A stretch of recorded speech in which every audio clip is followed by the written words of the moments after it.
Oh, that was funny. A little song. I caught you with your backfield in motion, baby. I'm gonna have to penalize you. You backfield in motion, baby. You know that's against the rules.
It's quite the trick. Oh, let's go. Well, welcome. I am Eight Wind is Timeless, also known as Eight Wind Eagle, also known as Time Lord. I am the only time walker. It all starts with a gentle sadness. I am the holder of the continuous ball game of the Hero Twins, or created by the Hero Twins. I am your galactic daddy-o, sitting on my galactic patio from Minnesota to the universe. Welcome one, welcome all. And I must start off apologizing. I could not get the timing, or my fault, to bring in the awakened one. Um, so please forgive me. And I want to say this. I will want to say this too, is like, even when if a person asks to use the pendulum, I know just watching it may seem like, I just pull out the pendulum and it's just easy as answering yes or no. But it's more than that. It takes my energy, my working with it. It takes all that to put it in there. Now, even though it may look trivial, it's actually years of practice with this thing too. But it takes energy. I mean, it's like I'm just sitting here and giving nothing to it. Is my point. It takes energy, and even though it may look maybe even juvenile, the amount of energy that it takes to put into it is more than what you would see. So I'm going to keep that in mind, but I'm going to try to see if she'll be available tomorrow. So we'll see. We'll see. So it's just going forward from here. Who do we have? Lorenzo, thank you for joining me. Anise, been seeing you tonight, but glad you love the content. Lorenzo, I'm digging it. AT Bull. Hey, Crazy Sarge, putting in that work. He is the ultimate alchemist. And that's a thing where the only time we really get to experience that, most people, is just cooking, grilling at the extreme. But to change these things into something valuable. Yeah, yeah. something that from just kinds of waste, and being able to turn that waste into something solid that you can benefit from. That's alchemy. That really is. I mean, so it ain't just about trying to turn something into gold. And the reason why they want to turn things into gold, because there's nothing, gold does not come from earth. Gold comes from somewhere else. Just as moldavite, I think, comes from the earth, but there's very little of it.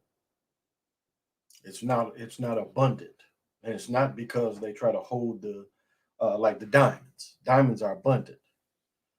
I mean, diamonds are so abundant. You can go to Arkansas and just they'll let you walk around.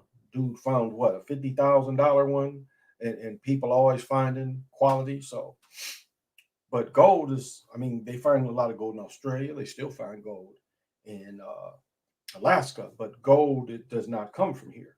So what they tried to do is create that, like just like they can't create moldavite. They can make a glass. I mean, the Chinese are very good in that. They can make glass that looks like it, but they can't give you the real thing that would give you the beneficial, its real benefits, and not just word of mouth and everybody saying this is the wild thing. You know, giving you something that's real, that will actually could benefit you. And I would say with all the foods we eat, it's just so much that we're attacked by. The commercials, the propaganda hasn't stopped. And I know people have to look at it and say, wow, there's so many people that don't think like I think. And like, what is wrong with them? It's like even people that see some of it. It's like people that can only see some of it. They can see some of it, but it's like the rest of it, they kind of throw a curtain up there. I'm not gonna pay attention to the wizard. You know, people like, yeah, the wizard. I know the wizard's there, but on this thing, I'm gonna have the wizard behind the curtain, so I can't. That's invisible to me, and that's what balance is. Oh, Lone Play Gaming, thank you for joining me, homie. 43, 41 days. Oh, did he? Yeah, okay. I don't have the NBA package, but they show all the Timberwolves games, and Timberwolves beat Golden State last night. Uh, and so they play noon tomorrow. It's an early game. It's an early game tomorrow. They play, I think, 12:30 here. So I'm not surprised they brought him back. I mean, he asked for the shortened season, and then he gets the injury. Injury be rest sometimes too. You see, James Harden. He's getting extended rest. I still say James Harden won't get it. Antoine, thank you. So oh my goodness, I've been wearing a mask running around, and it's giving me the sniffles. So it's not like I got a powder, thing there. Oh, and let's give the commercial to Alaskan Amber. They doing it in 3D. Thank you, Alaska Amber. I'll be drinking this slow. And the chocolate has fell into my beer bottle. Weather was beautiful today, got around and just working on being me, working on being me. And then just despite this reality being what it is, the truth or not the truth about it, you still have to just like in a video game, you still have to move through this thing. Just because it's not real doesn't mean it stops you from trying to be real. Where brewery is that Alaskan Amber from? It's from Alaska. This beer was probably made a month or two ago. That's why I always get a lot of the Minnesota beers. Let me see.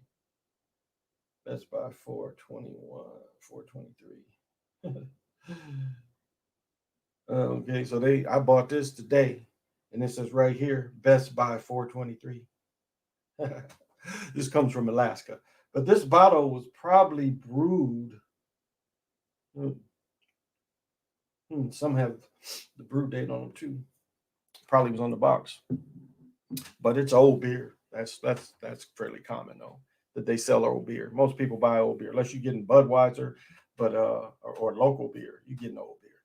So, but it's IPA crazy. That IPA Can't get that here at Atlanta. Oh, okay, they don't have that. Oh, wow. It's a very light, but it's better. The IPAs just be like, hey, the one Aggie Pride. Wow, they was just showing where A&T is hitting it. A&T got $181 million donated to it. I wouldn't even know the campus. I haven't been down there since '88. No, well, I went down there and worked. But I refed at another spot, and my guys came to the hospital, to the the hotel I was staying with. Some of my old teammates, and we just got it on at the hotel. But I haven't been to campus since '88. My ex and I went down there, doing pretty well, hustling, and went down there. And so, shit, that's 32 years ago. I've been down there. I want to say Keelan was born, so '01. Keelan was born '02. So Keelan was a baby, so maybe even September. Probably '03. Might have been the summer of '03. Keelan might have been, but like not quite one. Yeah, Keelan was probably 9, 10 months. And I left for about 5 days. So, but I wouldn't even know the campus. Shoot, the stadium is 40 some years. Yeah, at least 40. Be about 10, another 10 years, 50-year-old stadiums. But they can always improve the stadium. But it's the biggest college like that. So again, it's an engineering college. Ron McNair went through there. Like my partners that played football, I didn't catch engineers. One of my teammates was up in Clinton. He worked with Clinton. He was in the administration, because it's North Carolina A&T agricultural, and he was one of the few cats that had got into that side of it. A lot of the dudes was into engineers, heavy, and it's a business school, some nursing school. I mean, A&T puts out like my ex teacher, pimp. So it's a great institution. It really is. Been a while for me. I'm in G Bird tomorrow actually. Okay, and so I'll say this: other than not wanting my children to grow up down there, it was actually a good place to work. The place was great to work. I don't know that my ex would have had the career she had in Michigan if we'd have stayed down there, because Greensboro is nothing but educated people. Educated people. It's 4 or 5, 6 colleges down there. UNCG. I remember I talked to the coach. I was working for the water department. I was in there putting in work because they had open gym, and considered getting in school and playing for 'em. I had a couple people. I had one dude. I was going to coach, but then I got switched to nights. I was going to coach college at Kellogg College, KCC. But after that, I was about 37, 38. And one of my friends that I would take travel basketball with me was coaching there. And he was seeing me play and stuff. He was like, man, you should get some classes in and play. He's like, I have a player older than the coach. I was like, yeah, I don't want to do all that. But he asked me, I was still in good shape, still playing. So but that's a healthy lifestyle. And that's the thing that athletics should give most people, is healthy lifestyle. I'll say among anything. Concentration, discipline. Not as much discipline as like being in the service, but still a same kind of discipline, teamwork. Regardless of any kind of team competition, there has to be some type of teamwork. I think one of my favorite plays in high school was, and I've told this story many times, so if you're listening again, but one of my favorite plays is where I passed it to my teammate so he could win the game. Because I was going to the basket, but he was standing there. So I had a friend that passed the ball to dudes, and dudes would drop it, just couldn't catch his passes. So he got in the habit of he'd get by everybody and just hand the ball to people. And I copied that move. And it was like I was going baseline, and just he was under the basket. Everybody was looking at me, and I just handed it to him. And I moved like mine. I ain't think nothing of it. He won the game. He literally won the game. Head in the locker room, I was like happy to win, but in the locker room, he came and hugged me. He was like, I knew it. But this guy and I had played basketball since we was in 8th grade. And so he knew. He knew if he was open and he was in the basket, I would act like I was shooting deep jumpers and just pass it to him. Everybody would look at me when I would go up, and they would start looking at the basket. I see he would look at, he'd be bigger there, but he'd just turn around and hoop. So that's one of my favorite high school memories. And he won the game. My picture was in the paper, though. I'll say that. But just fun experiences. But those are the kind of things, and lasting relationships. I have to say that I'm still friends with my best friend I grew up with. I'm still friends with him. I talked to him the other day. He came in a dream. I'm like, man, is everything okay? Because when family be coming into the dreams, I had to call to check on him. Another guy I known since probably fourth grade, and we talk once or twice a month. So I mean, it builds those kind of relationships because you've seen each other give all you could give, at least from their perspective.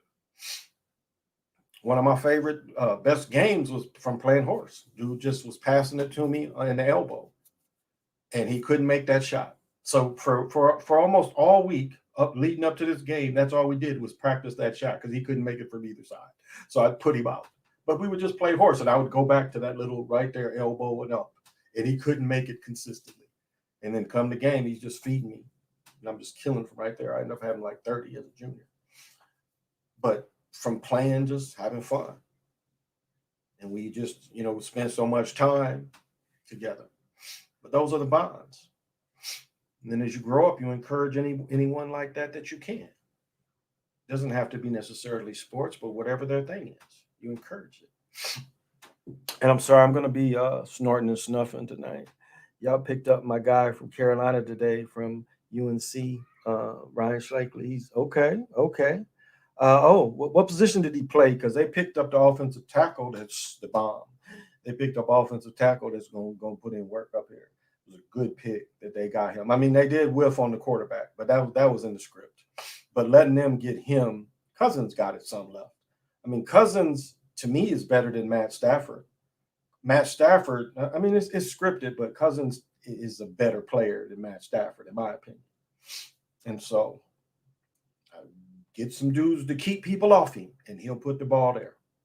He's one of the last old stiff, just stand there, can't really get away. But if you give him enough protection, he'll get it there. So I murdered it. I murdered this game. I murdered his last name. Okay. He must have been the second pick. Okay. He must have been the second pick. He's a linebacker that can play quarterback. Oh, wow. Okay. So they got a linebacker too. Because I was watching the draft and I saw this one dude, and they like, I was like, they set his position, and I was like, I wonder how I wanted to see the dude's size. And as soon as I saw his size, he was like 6'2.5", 250. I was just kind of laughing. I was like, he inside. That was my first thought. And sure enough, they showed him play all over, but he was basically, he could play safety too. So that's what I like, analyzing how these guys move and stuff. I could shoot the ball and rebound. Oh, James said he could shoot the ball and rebound. Okay. That's fun too, though. That's fun. Rebounding is great. I used to beat somebody's shot at 6 foot. I mean, maybe a little taller, maybe 6'1" at the most. But I had one guy, and he saw me like when we would see each other. He had played well. He'd been on the varsity team, but he wasn't playing, and so they put him down against us to play against us. They thought it'd give him an advantage. And so his first shot of the game, again, he was a dude who was on varsity, but he wanted to really play. So, and it was me and him in the corner, and he just took an easy shot, and I threw it in the seats, like just straight up. I blocked the shot into the seats. And like he tells the story though. He's like, Toby, man, I just knew I was a bad motherfucker. I've been playing varsity. He said, you put my shit in the seats. He said, man, that shit humbled the shit out of me. He's like, I might not be as good as I thought. I know the MLB is new, but I don't know how the National League East was so bad. My Braves got the best record. Twins won tonight. I watched that game. They had good pitching and good hitting. Barnson, what's his name? Brunson. That brother plays center field. He chased one down. He chased one down from deep center field. Got it. And then he took a home run. He's batting 4 something, got like 8 home runs. He went, 1 out of 3? Because he got a walk. He got a hit, scored a run, stole the base. So he's a bad boy. The center fielder for I was the best bench warmer. You still practice. I mean, you still practice. Practice is just as great. College football, because I'm going to play soon. What do you think of it? Um, well, it was like it's been around forever. Now, me being in Michigan, the nearest teams would have been like a Vincent, like the Vincennes Junior College down in there. Teams quite slightly south of me, and then going east because it's like on the East Coast. I didn't well in Michigan. It was in a lot of places, but near in the general area, and then like Wisconsin. There's no junior. No, there is. My son played a year. Wilburton. Yeah, Wilburn, I think it's called North Carolina or Minnesota. Yeah, so it's here too. So yeah, it's good. You can play a couple years. OJ Simpson played like a couple years, 1 or 2 years at a junior college because he had been in trouble all the time, and they let him play at a junior college, and he killed it. One of my teammates, a couple of my teammates, was from California, and they recruited him out of California from junior college because the programs going west are so good. So junior college, if you got a chance, I would say guard against this though. This is what I saw they did. Like they did my son, they let him play the first game. Now I know a few years ago the rules was a little different, but what the coach would do would let him play the first game, and that would make him ineligible to, it would take away a whole year. And I thought that was kind of dirty on his part. And so wasn't, to pull out of it. But I noticed that's what he did. Well, that's what he did. He wanted to get that eligibility to get him on film, and then they'd be forced to stay there, and then they waste 2 years. And then we only play one. Okay. But the opportunity is not bad. But guard against that. And now with the new transferring rules. But this is what they put down. They changed the rules a little bit on transferring. They said a player will be eligible if it's only his first time transferring. They changed the rules because a couple of people played here 1 year, there, and would move. It appears like they restricted the rule today. I don't know if anybody else caught that. So before, it's been people that transferred every year. Like the last 3-4 years, this rule's been in effect. There's people been transferring so they said the person will become eligible if it's their first time. So they want to restrict it already. You're gonna restrict it. Pay them that bread, not just a stipend. Pay them some real bread. Because I mean, it's a lot. Trying to play college football or any sport, it's hard. I remember I gave a sprain to the starting five every game. You blow out of time, I get a shot. There you go. Hey, Overstand, what's happening? Thank you for joining. I actually got recruited by the University of Wisconsin in Ball State. All I can do is shoot now. Wow, wow. You had a chance to come here? That's pretty big, Big Ten compared to the MAC. Okay. Wow. Wow. You was all right then. You was all right. Is that rule for football or basketball? I don't know. I don't know. I don't know which one it is. I just caught it on the runner. I was like, damn, they changed it. But I caught it on the runner, and that's the only part I caught. So I'm not sure, but it seemed like they changing the rule because it has been people, especially these COVID seasons, that have played at a different school. You see, now I don't know how this is going to affect, but some women that played in the championship game, a couple players from Arizona was leaving, and a couple players from what's the team that won it? The team was new that won it in the women's league. A couple people from that team was leaving, going somewhere else. One girl had played somewhere else too, so it's interesting how they're going to try to do that. Man, maybe it was football. That would make more sense. I don't think they. No, the quarterback's been doing that, so it's going to be interesting. Because the old rule was messed up. You technically lost a year in football. Don't really hurt you, but hooping it hurts you. It hurts you hooping because hooping is about young. I mean, it really is. I mean, one thing I'll never change my mind about is, and this relates to basketball. You get good in basketball. You can be 17, 18, 16 and be good. Now I talk about these foreign players, but I'll tell you something that I see that probably happened in looking at that type of ball. They get good. I mean, guys can really get good in basketball. I mean, it's different in football because you have to have a lot of physicality, but not basketball, not as much. Basketball is so unique because any 10 can play together. I could take my daughter and, just going up and down. And the more you do that against men that can play, it really benefits younger people, and where younger people can move right through the men. And I've never, like, I saw my son, especially when he got size, and we always played together.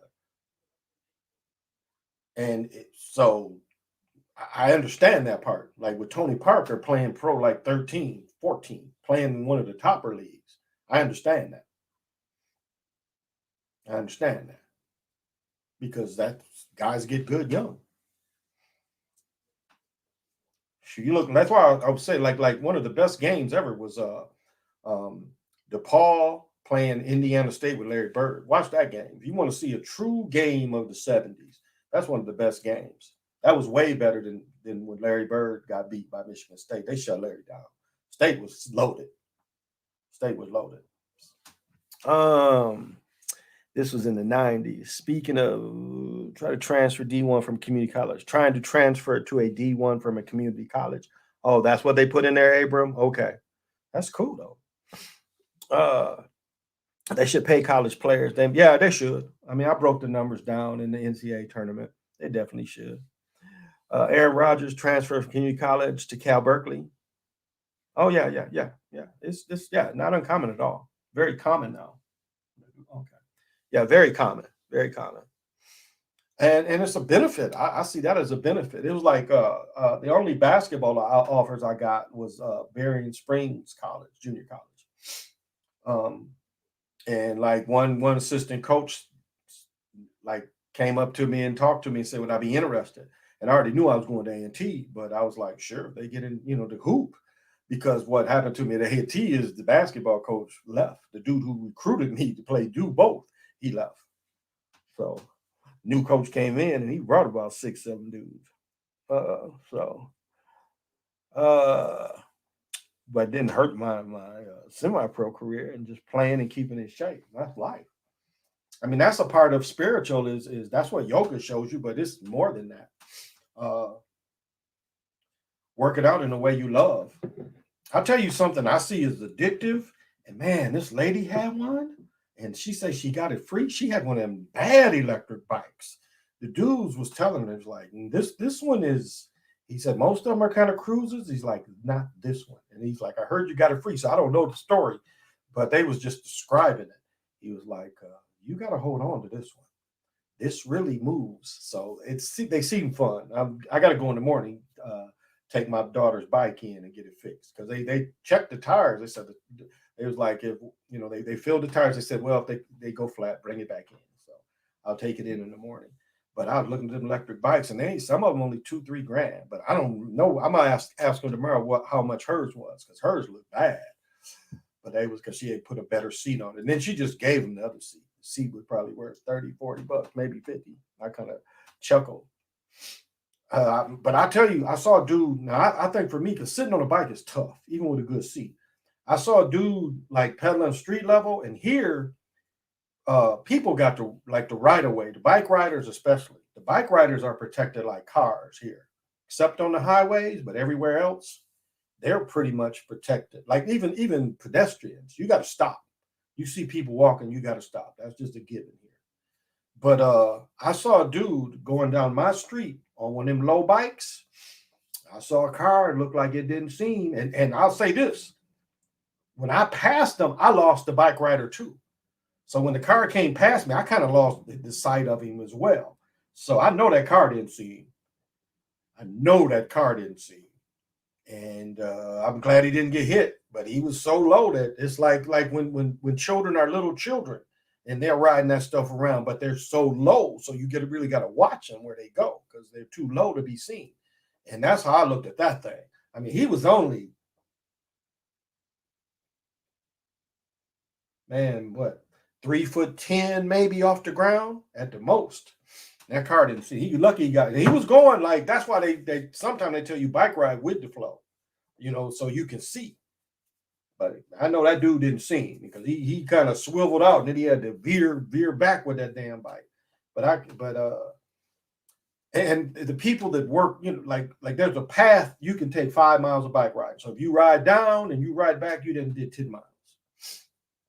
Good 10-mile ride, but you all doing it on the highway, which is not good for you. The air is not good. Now, I'm not saying that the air is not good all the time, but the air is basically not good because too much traffic. And where it leads, I mean, it's coming from a highway, it leads to a highway. So it's just a lot of bad air. People don't realize the harm of that.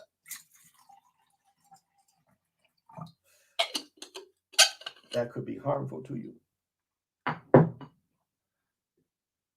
Now, this is the unique thing of like when you've got this kind of amber ale. Some of the other ones will have more coffee notes, a little better, but right, just take a little nibble of chocolate. I mentioned them caramel notes because some of the notes are chocolate-like notes as well. Beer, I guess people when they do wine, they look at wine as kind of the same way.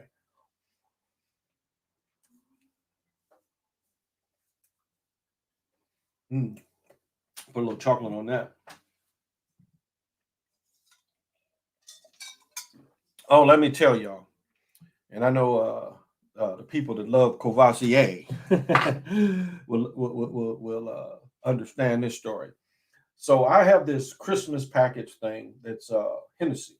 It's got the stir stick and everything. It's just in my cupboard to protect it. The stir stick is in my drawer. I go in my son's room. My son has poured 4 cups of coffee. This is after. So he poured himself 4 cups of coffee in my thing to make drinks. I'm like, that does say Hennessy. Now, I'm not much of a Courvoisier type of drinker, but still, it's like, yeah, this is, you could use something else, son. So he gets mad. And then one of my 10 cups has still disappeared. Haven't found it. Hey, Unique Breed, thank you for joining. Mo Ray, Elite's taking my money and coming after me. Oh, wow. I'm sorry to hear that. What Prince cold in basketball? Prince was only what, 4'11", 5 foot at the most. Quick, love to play. Quick and love to play. I mean, I've been around shorter dudes that could play. Could hold his own, apparently, when he played high school. Bernard, my partner Bernard, went to school with him. And I don't know if Bernard played, but he said Prince, better than him. And I know my cousin Narda played with him. Said he was decent, but my cousin Narda couldn't hoop. I mean, maybe, I don't know, but my cousin Narda wasn't a hooper as far as I knew. So for Prince to beat my cousin Narda wouldn't impress me. I'm not sure I don't think my cousin Narda was that good. Because there wouldn't have been no Eddie Murphy story with me. It's like we couldn't even play fight. He would have just been Horace. It would have been no point. It would have been no point of playing fight. He wouldn't have had a chance. Remember one of my partners, and this guy did die of HIV, and he was a heroin addict. But we played, and I just backed him down, and he was like, "That's what Comrade did to me. Can't you guys just?" I'm like, "What's the point? The point is, if I see you as a disadvantage, the point is to take advantage of the disadvantage, and you can't guard me, and I can just back you down all day. So why wouldn't I?" And he paid me the bread. I was told been on Jeopardy was not a good thing. Now his career, the Packers in Jeopardy, but near the draft. That's the thing about that is near the draft. You see the publicity already. Who's going to be traded? That's all they setting up. They setting up on these draft picks, especially in C. The bicycles, I think, Trill trying to ride in traffic. I think white folks get a rush of riding close to cars on the bike. Yeah, but it was just not a good decision. Like there is a bike lane. I'll say this, but the bike lane is only about 4 or 5 feet. And yes, but to be so low to me was a little bad judgment. I'd have let the cars go because I'm trying to think. I don't even think the lane is all the way up the hill. So at some point he had to be on the sidewalk. It wouldn't have been bad to shoot down the sidewalk where he was. Wasn't nobody there. Just because that angle. It was a weird angle, and it's like, oh, I felt bad, but luckily it turned out okay. Well, I'm sorry that to hear that, Moray. You need to set up some protection. Hmm. Yeah, definitely. Try to see what kind of protection you can do because go back after them. There's always a way. You keep fucking with people. Who was the coldest out of Minnesota that didn't make it? Out of Minnesota? Um, I don't know. I really don't know. Uh Rance was okay. Rance was okay. Rance and Rodney Williams. Rodney Williams could play. Rodney, I think he might still be in the D League 6, 7, 8 years. Like if he's still playing or overseas, like Shoddy, and be overseas. But here, out of Michigan, the coldest ever was Tim Reed, no doubt. I mean, I know people know Dan Marjorie. Dan Marjorie made it to the NBA. Dan Marjorie was no Tim Reed. I mean, Tim Reed was a storm, especially as a young player. I mean, he was beating 5 people by himself. Only guy I ever met that could really beat 5 people by himself. I don't care how quick they were, didn't matter. He could get by anybody and half court range. I mean, especially we would play outdoors, half court range. I mean, deep ball hog, but the real storm fires a hooper. I mean, I loved hooping with him too because he wasn't a great defensive player, but he had size. He was like Bonzi Wells size, but Tim could go.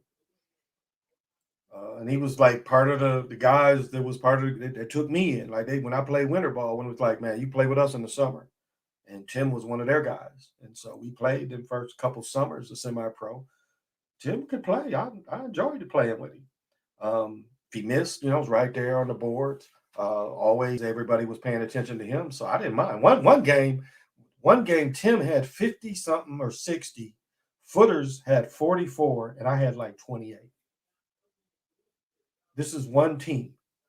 I mean, Tim was that force, but it was like we were all playing so well. I mean, Footers must have hit 7 or 8 threes. And Tim just, I mean, no one could guard this guy.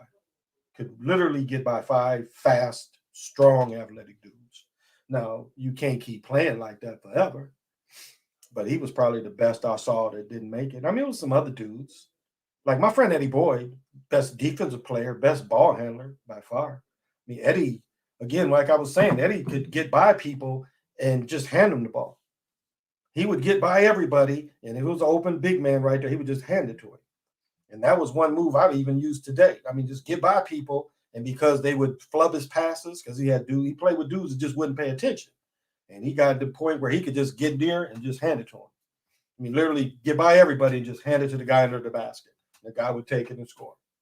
So Eddie, and defensively, I've said this about Eddie. Eddie could press 3 people easy, and they started discriminating against him, calling fouls on him. But Eddie could stop almost 10 times coming down by himself without any other pressure. If they only got 3 people, like one dude take it out of bounds and another dude to catch it, oh, he was taking it from them. It would take 3, 4 people to stop him, and he would guard everybody. It was like as soon as the ball went to another person, Eddie would be in front of him. And this guy had such athleticism, anticipation, quickness. First time I saw this cat play, this cat like destroyed my cousin's junior high team. I think I was in 7th grade. And I mean, this guy just didn't quit running. Not only did he not quit running, the shot was missed. Whoever got the rebound, he guarded him. If he got the rebound in the backcourt, he would guard that dude until he stole it or made the dude do a bad pass. He was that kind of guy, and he was great. And I just watched the game, and I was so amazed. I told my dad came to pick me up. I said, no, we got to watch this guy. This is Eddie. And we sat, my dad later got him into General Motors. Eddie was my universal friend after that. But yeah, that cat. And then I told the story. Eddie had a stroke at 20. He went to a junior college. He had a baby and a girl here, and went out to California. And again, that's a thing that hurt people too. Is like a lot of these junior colleges would be the middle of nowhere.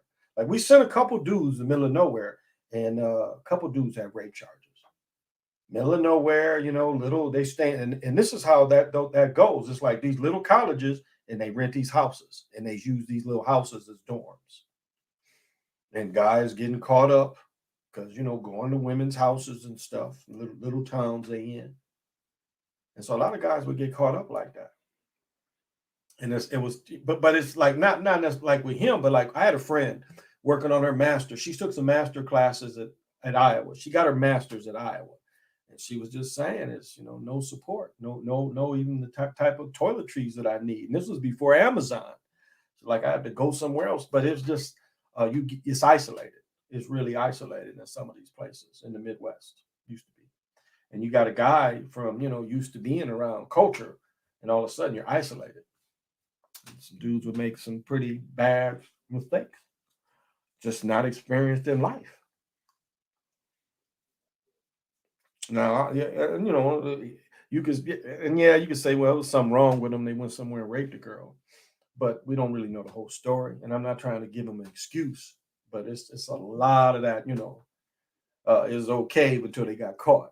It's like we had a guy, Utah, and Utah put their big man out in the tournament a few years ago because this dude they found out it was a thing. You couldn't have premarital sex. You signed a waiver. And then I know another dude, apparently he was having sex in the gymnasium in Utah. Got caught up in there, somebody told. It's like, yeah, not very smart. Oh, Tim Reed, like Tim's life was hard. I'll say this, like Tim had a hard life, really did. Tim was one of the top players in the state as a sophomore, probably made all state something. And as a junior, he got arrested for stealing a bed. You understand? He was trying to he went somewhere and got a bed and got arrested for stealing a bed. And that kind of thing hurt him. He went to he played his senior year, went to University of Detroit. First couple days in the dorm, smoking weed in the dorm, sending back to Battle Creek. Not understanding, freedom, it's behavior and expectations, and not probably being experienced, just like probably the first time he had real freedom. And maybe older dudes encouraged him, oh, you can smoke in here. You know how older dudes be jealous, not knowing. When I first went to A&T, let me tell you what I did. I found some stores, like some storefront stores. Behind there was some railroad tracks. On the other side of the railroad tracks, it was a little cut where you could see people that chilled. And I would just go over there. I remember my first day, my first football meeting, I went late. I was buzzed like a motherfucker too. And I'm wearing an Army shirt that's got my my name on it, Macon. And it was like, I walked in there because I just looked around, saw the coach, did like this to him and sat out. It was like, wow, we thought you were a star or something. The way you just came in there and you just like looked at everybody and sat down. Like, what was I supposed to do? I was like, a little further walk than what I anticipated. But again, looking at not trusting anyone until I knew my situation. And that's the thing, is you got to read the room. And even at that young of age, I wouldn't have made the same mistake he made.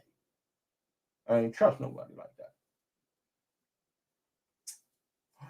You can do your thing, but you got to know how to do your thing around everybody. That's the point. You got to read where you and eventually we fall into workplaces and we know the land or the layout and we maneuver through it. And life is the same way. Your spiritualness can be the same way. That can be all type of things that just because you felt that way today don't mean you're going to feel that way tomorrow. Because each phase helped you in some way and some of the information. So you have to understand that. And when it's time, when you do see that turn, don't try to hold on to the old beliefs. Because if you see the truth and you resonate with the truth, it's time to grab into that. Not hold on to the old ways, because of the old ways is financially, some people get tied into that. Financially, old ways, old beliefs, even though they know more. It's kind of like the clever thing to fit in despite knowing more. Oh. uh, Utah is Norman country. Yes, it is. According to the VA, we are getting a fourth one. Wow. Okay. Are we getting fourth? I didn't know. Okay. Wow. Oh, PJ said a woman I knew up in Minnesota said Chris Humphreys was actually nice from that area. Yeah. Oh, James said, Glenn Big Dog Robertson. I mean, Big Dog, though, you got to remember he got 81 million his rookie year, which was the most ever for one contract at that time. So Big Dog did okay. But Dr. Tucker was still representing him. But yeah, well, yeah, he was a good player. He made it to the NBA. He played probably pension money. He probably played 5-6 years. Wasn't a star, but I know about him. He was from Gary, I want to say. Wasn't he from Gary? But yeah, I knew about him in high school because Dr. Tucker, that was one of the guys. But yeah, Chris Humphrey, nice guy. I mean, most fellas up here, cool people. The hooping circuit. I mean, Rodney and his people was cool. Shotty's, I knew Shotty's mother and father. They wasn't together. Just like with Rodney Williams people. Shotty daddy would be in there lit. He'd be in the games lit, but cool, really cool. I mean, I knew where he worked and stuff. Cool. Cool dude. Just supported his son. Couple sons. Yeah, I think he had 3 sons. Shotty got a brother that's a cop. But yeah, Humphreys, I mean, he's from St. Louis Park, I'm pretty sure. He came out of the same school, I want to say, that Peterson came out of. No, Humphreys might be from Hopkins. Yeah. Humphreys is, I think, from Hopkins. I'd have to double check. I want to say he came out of Hopkins. And I wish my son, he wanted to go to the school with his friends instead of where we lived. And so since he was there already, but I thought he should have gave it a shot to go to Hopkins. Thank you, Antoine. That's funny. You are a star. It's you can always be a star your whole life. As long as you just live your truth, help who you can help, and evolve. Just never stop evolving. Never stop. Your ability to love should grow as you grow. Your love, the way you love, you have to love the moment because every moment is life. And we're not taught that. We're only most people are only understand that near death. But just always love every moment. You ain't got to enjoy the shit that's going on, but because it is a moment that you have to put up with, you have to love that moment because through love it gets you the superior thing of not really keeps you balanced because you understand. Because a lot of the thing we see now with the hate, it wants you to feed into the hate. It wants to make sides, make sides.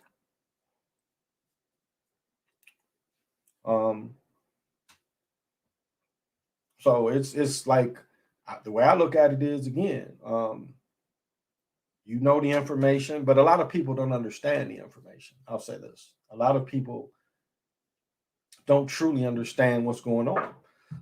They just see this as another thing that the government knows best.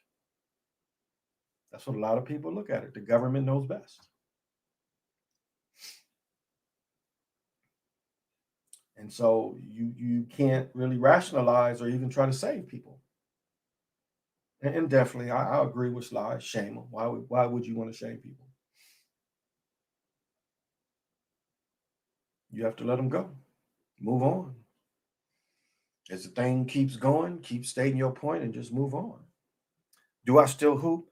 No, I might go up to the park and see how I can run on the concrete to see. I don't know. Maybe get some knee pads and some elbow pads and shit. Or maybe just play with my son. Play one-on-one with him. If he don't try to knock me down. But he can't dribble, so it's hard for him to just catch it because I'll move around him, I'll front him and stuff, and he can't really catch. So, but he likes to have fun and he's big, and so just hasn't developed skills. He never could have got those skills. So I still shoot. I got to find a different place, and I think I did find a better place, a better court to go shoot at, because the nearest one is concrete, and I can't be jumping on that. So it's better the tennis type of courts is kind of the best. It gives a little bit, but yeah, concrete's not good for your legs. And I used to play full court on concrete. Yeah. So a lot of times when you, those days you would get injuries later, but it came from the wear and tear of playing so much. I think bike riding helped me a lot too, made my legs strong. Like I look at the way my daughter's legs are, and you can see that they took from the way my legs are developed. They appear to have taken that from me. Just as I was saying with people from Title IX, but even people that are just athletic goes through their family. It goes through all the family. And so like I look at my daughters compared to my mother. My daughters are more shaped like me in the back with stronger looking legs. And that's definitely, from playing ball and stuff. But just shooting. I could probably play horse too. But it's not press. But it's a great way to stay in shape. That was like if you look at one thing of how to learn how to stay in shape, that was my way to stay in shape. And when that taken away, it's kind of like I have to develop another thing. Walking isn't that great. A lot of times I just walk up and down my driveway because the air is better. I'm shielded by the apartments. And sometimes I do. It's a little area around where I can be pretty much clean air, but I live so close to the highway too. So, it's the main road we have. Again, it's times it ain't always busy, but it's still like a thoroughfare that leads to a highway, so it can get busy. So I try to walk where the air is the best and healthiest. And I just discovered a park that's like nowhere. I knew of the other park that it's like connected to, but I didn't know of this park because I'd always hear the games, and I was like, I was thinking it was the faraway park, but it's a little park close. My son, we went up there the other day. We shot some baskets. So Suns defeated the Jazz. Now both teams' records are 45-18. And then the Timberwolves just beat the Suns too. And you see how the Timberwolves won't beat Golden State last night. So I wouldn't be surprised Golden State gets knocked out. Like letting Curry maybe get the MVP, but if he don't make the playoffs, they ain't gonna give it to him. So it's kind of looks like he's getting a partial shaming too. Looks like a little bit of shaming on his, even though they letting him score all these points through the manipulation system. It still seems like the shaming. So it's going to be interesting. They took all your rims down in ATL now. I know they up here they took some down. Down here they never took them down. I had a date. We was over at the lakefront, right on the lake, and this goofy people playing hoops over there. No one wearing masks. Again, up here, people never wore masks outside. Never. Still, you start to see people starting to not even wear masks inside. It's still a mandate, but we do have a Democratic governor, and that's why it's still a mandate. But technically, we ain't been closed down like that. But yeah, they never did that. But on the north side of town, where all the brothers and sisters live, they did that. They boarded someone to put shit over the rims, built like a little case. And you know what the brothers did? The brothers just like would shoot on the backboard and go up and down, just like that. Still play defense and stuff. It was interesting watching them. It's like fuck them. There's other ways to play, and it really is. It's like pool. There's ways to play pool where you don't have no pockets. Billiards is a game where there's no pockets, so it's a lot of ways to play games. And then there's a billiards game with pockets too. But yeah, there's some billiard games with it's a completely mathematical game. The way you bank and you play with 3 balls. Not very common. And it's funny, you look at houses, people that buy pool tables don't want to move them. I noticed that. Looking at houses, people that buy pool tables do not want to move them motherfuckers. Must be a heavy charge. I looked at one house and it had like the wooden beams, more of the light, like maybe light maples kind of colors. And the pool table was made like that. And I saw where that pool table was made, and it was a handmade base. But that type of it, and I know it's not pine, but white woods, nicely stained white woods. Understand, and they had their furniture to match. But the pool table by itself cost $10,000. I know that. And so I see. And pool tables is heavy as shit. They are heavy as shit. Hmm. Well, Warriors is going to play a play-in game. So we'll see if they make it there. But they're going to have to play play-in, no doubt. They're going to have to play a play-in game. Yep. So it's going to be interesting. The Suns, they're going to give them a nice run. I see them kind of how they was treating Houston when Harden first got there. Let them get deep and then get disappointed. That's kind of how they build these teams. They get to so far until it's their time, and then it's their time. They give them a couple championships or one. But yeah, I don't see it as their time. I still don't pick the Nets. They're not going to let Harding win. Now I'll say this: if Harding don't play in the finals, they might let the Nets win. But if he plays, they ain't gonna let him win. If he plays in the finals, yeah, I'm not counting on them. I think what people saying about LeBron getting another one, it just makes the most sense business wise so far of ratings, and that's all this is about. I mean, even this YouTube, it's about views, people watching it. And it's the same thing with that. Who's gonna make us the most money? And there's years they took beatings. I mean, them San Antonio years. I mean, they twice when San Antonio went in there was with LeBron. So the ratings wasn't them, it was LeBron. Even when Dallas won, it was still LeBron. So they could just put them bad teams in there, but long as LeBron was there. Remember, they had LeBron losing to Paul Pierce and Garnett season or two.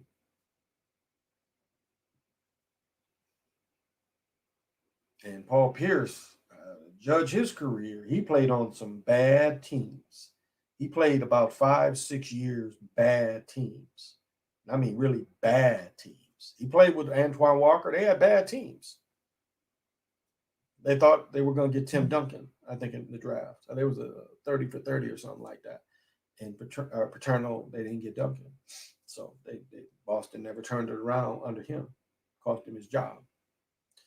But Paul Pierce is a Hall of Famer, but yeah. And he got his bread.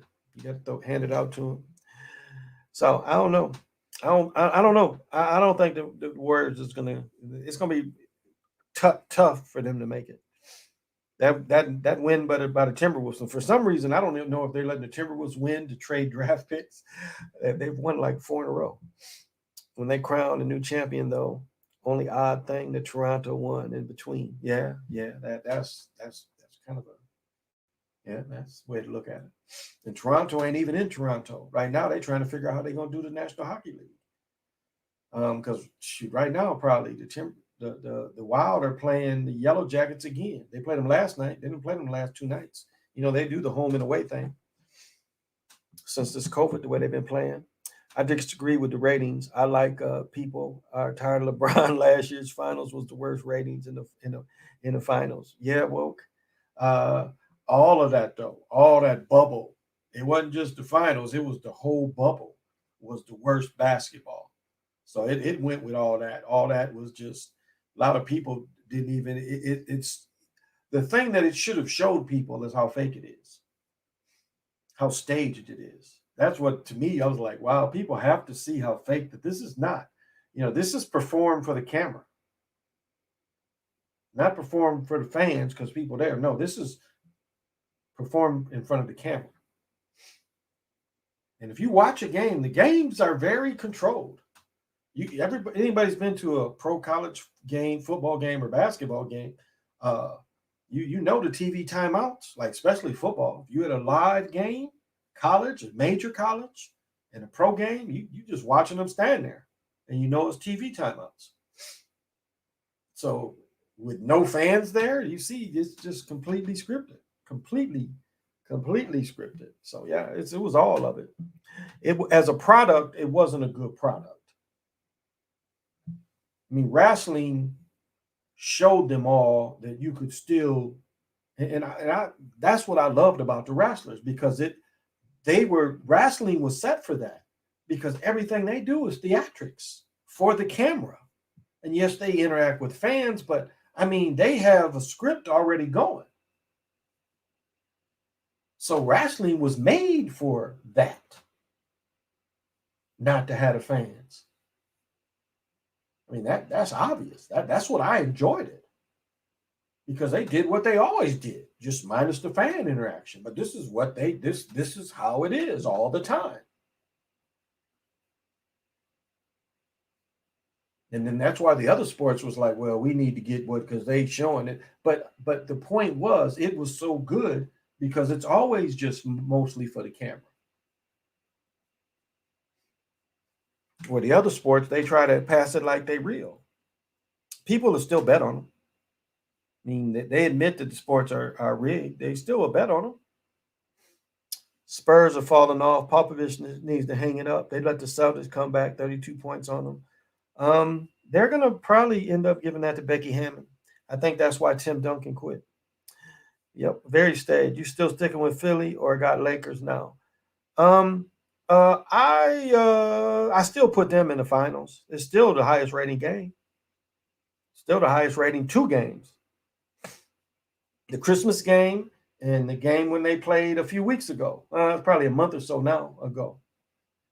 Still the highest rated games. So I'm still sticking with that. Could Philly win it? Yeah. Doc's won it before. Could be their time. The more if I see LeBron in there again, they're gonna let LeBron maybe like people say 3P like Shaq and Kobe. Because at this point, LeBron is a franchise. So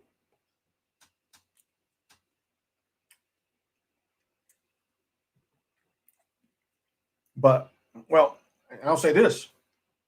Jordan is on more and more jerseys too. Jordan is on more and more jerseys, and I think that's brilliant to still keep his memory. I mean, even though the pose is Connie Hawkins pose, but still as a visual, that looks very good. And that's my point of going into brands. That is outstanding. That to me, showing the maker of the jerseys is somewhat reminiscent, or even in some ways better than the Jerry West logo. Because every team doesn't necessarily wear the NBA; they wear the small logo. It's not as pronounced as just seeing that big Jordan, even and seeing it on football. And to me, in some ways, that looks like a reclaiming of the continuous ball game. Now it's the one athlete, but it's still that kind of energy, which I applaud that. I applaud that. That's why I didn't understand the early Jordan stuff wasn't putting Jordan on it. I didn't understand that. And then they called it Team Jordan instead of just Jordan. And they find out Jordan now it's called Jordan Brand, but at first it was called Team Jordan. Now it's Jordan Brand. It's Jordan. Just like the old Chuck Taylor, just 2 words. 32 points comeback like they wrestling. Yeah, yeah. Oh, yeah, the numbers. Yeah, that's right. Tatum scored 60, Valerie. Wow. Stage NBA thanks they win. I see clear. Well, I mean, it's a lot of people put out the work, but I think I was one of the first. They really tried to show how they manipulated. Um, like Curry, they brought his rims here, the system that he worked on. And it's funny, they made Wiggins was making layups when I've watched them, and Wiggins hooped. Wiggins was blocking shots. Or they could let LeBron lose and make him go 4-7, which is the big Freemason number 47. I don't know. If they make it, I think they're going to win it. I think they're going to let him win it. I think they want him to match Kobe, and I think they want his brand to be the next brand. And not to say he's going to take the place of Jordan in the clothes. Jordan's got that. I just wouldn't be surprised if LeBron would turn into a brand like that eventually. They gave Zion his own shoe. What, the second year? They want Tatum to be a star so bad. I don't know though, because remember, well, if you look at his script, he does follow the script of Jordan trying to make it and being young and being knocked out. I'll say that about Tatum. Brown as much, but Tatum is something that they're trying to franchise out of the East. They're on a lot. National televised games. They're on a lot. National games though. So yeah, they like his brand. They like his visual, and he's 6'9", 6'8", 6'9", closer to 6'9". Brown. I mean, they're a good combination. They put a decent team. That coach didn't win it in college. I don't know. I don't think they're gonna push them through. Just Again, they're not killing them with ratings. They are not. Boston is not. Their ratings are not that great. They are not killing it. Even though they put them on a lot, like Steph losing gets better ratings than Boston winning. They just not killing the ratings. So I just don't see them pushing them through because of that. Tatum will score 13 next game. They were Wiggins is so inconsistent.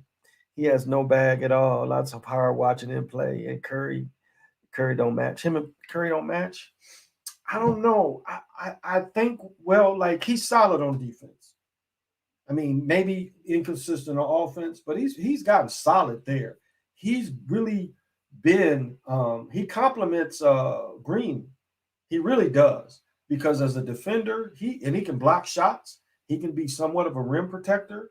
So defense, he works well with Green and Steph, because Steph has to be helped, and he's that kind of guy that he's quick enough to help Steph. So as a defender, he matches them plenty.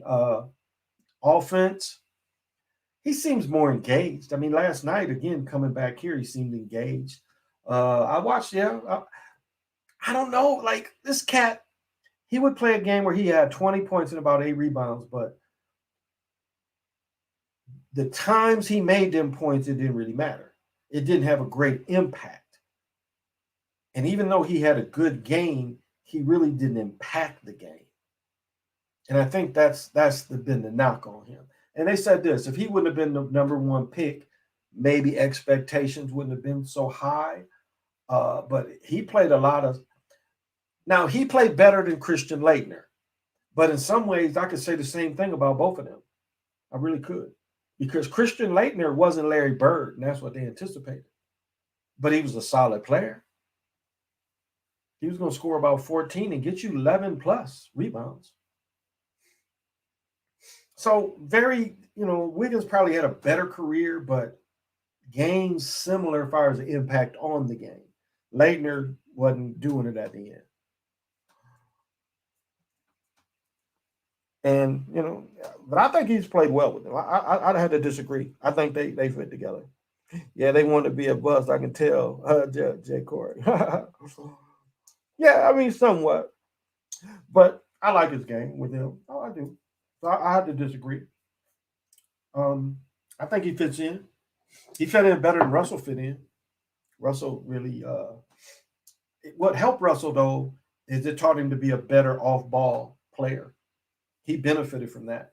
With the Timberwolves, with the offense so much around Edwards, even Towns has jumped on that, where Edwards is the first option, and everybody having to guard him, he dishes off. And with the threats of all of them, even when they bring the other center in, Najee, whatever his name is, they bring him in. They letting him make threes.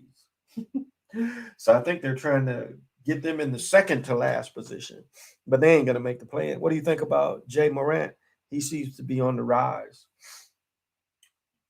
Well, we have to see. He's missed a number of games this year too. Little dude, little guy. He's going to work on his body. Skill-wise, though, I did a video on him on my other channel. How did he do it? It was like I made this about a year ago. He covered so much ground in this video. And maybe it was a Euro step, but it was like he took his second step leap. It was like he left, like he took a step where he was in front of his man, and just like his leap step was, the dude was over here, and he covered so much ground away from the guy. So it just, that kind of skill. But being a little dude, it's kind of hard. You don't have your body hard. It's a lot of getting knocked down. And even though you get by people, and the games are scripted, but like in wrestling, you got to be able to take the falls. And sometimes with the falls comes injuries. So, but yeah, I think they put a better team around him, better coaching. Yeah, fun to watch. I mean, him and Zion, can you imagine when they played AAU together? That was probably the only time Zion saw real competition was AAU, because he definitely didn't see it in that league he went to high school with. He wasn't seeing the top South Carolina players. And you can tell some of them games, teams having 5'11" was their biggest people against Zion. uh, Me too. But watching him move and play, I can tell he can't fly regardless on offense. But his defense is nice. Yeah. I mean, offensive wise, yeah, he scores, but his scoring on an impact on the offense not really there. You really wouldn't like. He's not gonna score when you need a bucket. He ain't really that dude. He's more of an ebb and flow. But defensive wise, I give it to him. Maybe that's his script, but he works well with Green. And again, I watched games even with Golden State where they push his shots out still. I mean, they killed him here. He was and I think he had to be in on it because why not dunk the ball? You go down there all by yourself. Why not just dunk it? Because when you put it on the backboard, there's always a chance. And that's why I wondered, did they tell him just lay it up and see what happens? He probably was in on it. And I really, it hit me the other day. I was like, I bet why didn't he just dunk it? Just you down there, just dunk it. So probably in on it. Told him lay it up, see what happens. I don't know, just interested. Just when you need to score, I don't know if he's comfortable in that position. You remember how they used to get on LeBron when the games was on the line? But still, what you got to love about LeBron, and even in the script of things, LeBron still wanted the ball. I mean, maybe he's going to dish to somebody, but he still kind of wanted the ball and seeing who's going to be the shooters around him. Wiggins has never been the consistent dude. If somebody dished to him, he could consistently hit the three. Now, not even improved his game where he could consistently hit a 12-footer. That I like we know he can hit this 12, 14-footer though. We just need to. I mean, he never became that dude.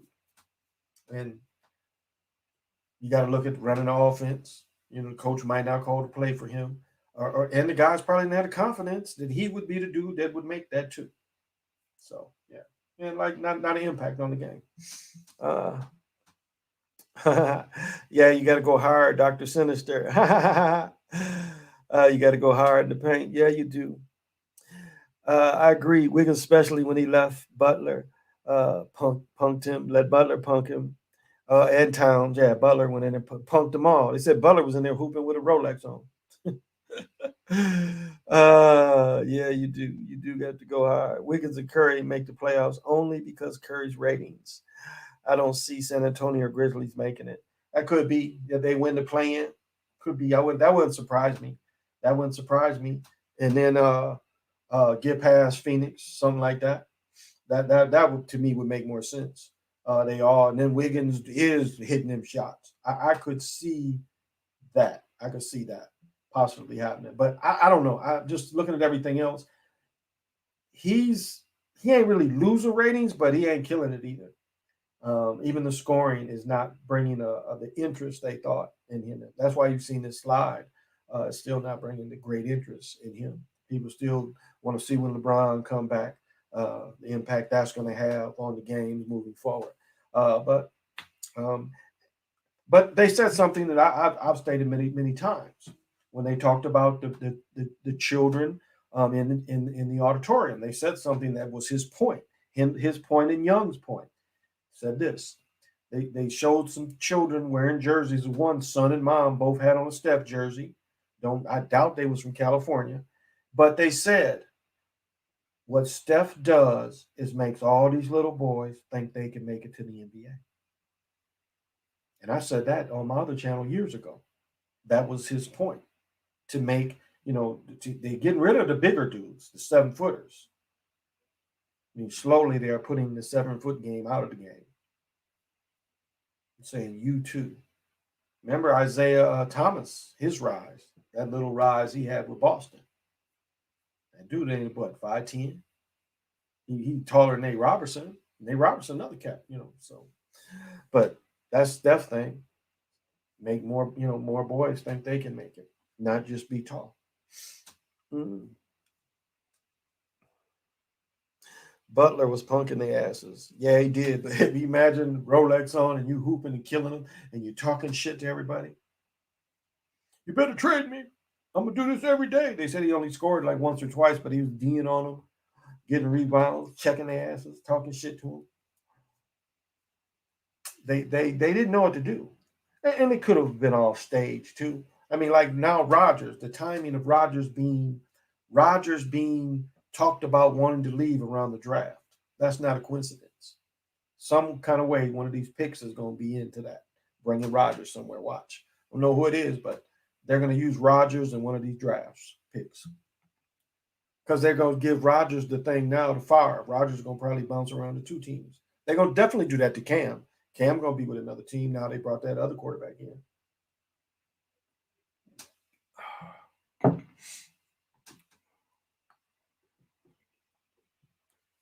Not crazy about this chocolate, like 55%. Grab the wrong one. I don't know about that, Valerie. They wasn't happy with the game, though. I mean, they wasn't happy with things. I mean, that was the scenario. And then remember, Rachel interviewed him right after, and he's got that same watch on and like giving this thing attention. And they got him out of there. Uh, Gave him away for basically nobody. I mean, none of the, what Covington is gone. That was one of the main ones. Who was there? I think anybody that they traded for him, I don't even think they're still there. Maybe I'm wrong, but yeah, Covington was one of the main pieces. I would like to see Cam do it, but I don't think so. He can go to Denver. We need a certified quarterback. Denver just got Teddy Bridgewater. They traded Teddy Bridgewater yesterday. Second, third pick, something like that, or fifth, sixth pick, maybe. Yeah, maybe it was like a fifth or sixth pick. It wasn't a high pick. Tell you, it's just like they was talking about what's his name, Smith. The coach said they was like nervous about letting this cat play. I mean, this cat lost a lot of his leg, a lot of that muscle, and they was letting him play. That would have scared me because there's no way he could have took a true hit on that leg. No way. That just shows you how fixed it is too. It's like when they showed his leg, that was like, how are you letting this man play? Why would you want to play? That tells you it had to be scripted. He didn't get really hit 2 years he played, but Woke says Joker is the lock. I think so. I think so too. I mean, he ain't missed games. You got to give that consistency and not missing games. They don't want Cam to go back to his prime days.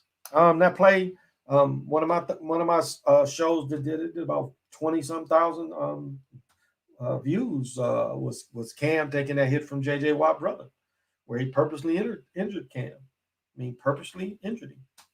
Went after that shoulder, and it never got better. He ended up needing surgery.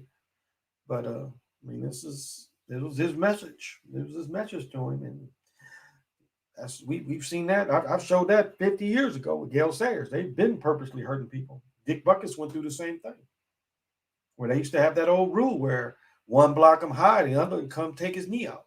That used to be legal. Even after people got hurt, they still didn't take it away for years. I want to say that rule might have went into the 2000s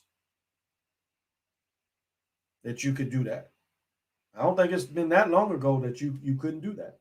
North Dallas 40 shows that, but it hurt, and they got Buckus like that. Buckus was one of the most ferocious players ever. I mean, you're talking about a dude that did contact. Watch one of Buckus highlights when he was younger. Yeah, even them Packers just didn't. They made him lose. Like they had won the championship the year before, and they go there, and then their whole career they lose. So it just didn't make a lot of sense. How's the team so good a year or two before, and you got these dynamite players? They got knocked out. They were one game away from his rookie year of making the playoffs, because back then only one team out of the conference made it, and they were one game off. So I guess that was probably his best team his rookie year. I want Davis to give that effort he gave on their Super Bowl run.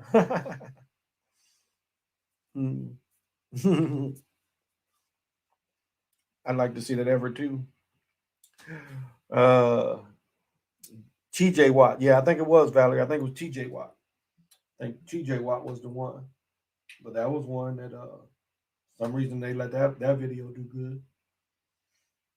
They pick and choose. Silva, the technician, was showing, the words to certain words. And I don't know if I said the wrong pattern of words when they struck my channel down. I must have. It must have been some words they was like, he says anything about this, we're going to give him the axe. So they were like, they barely had a meeting, well, that guy's really been saying it. He says these 10 words, we need to just kick him right in his ass.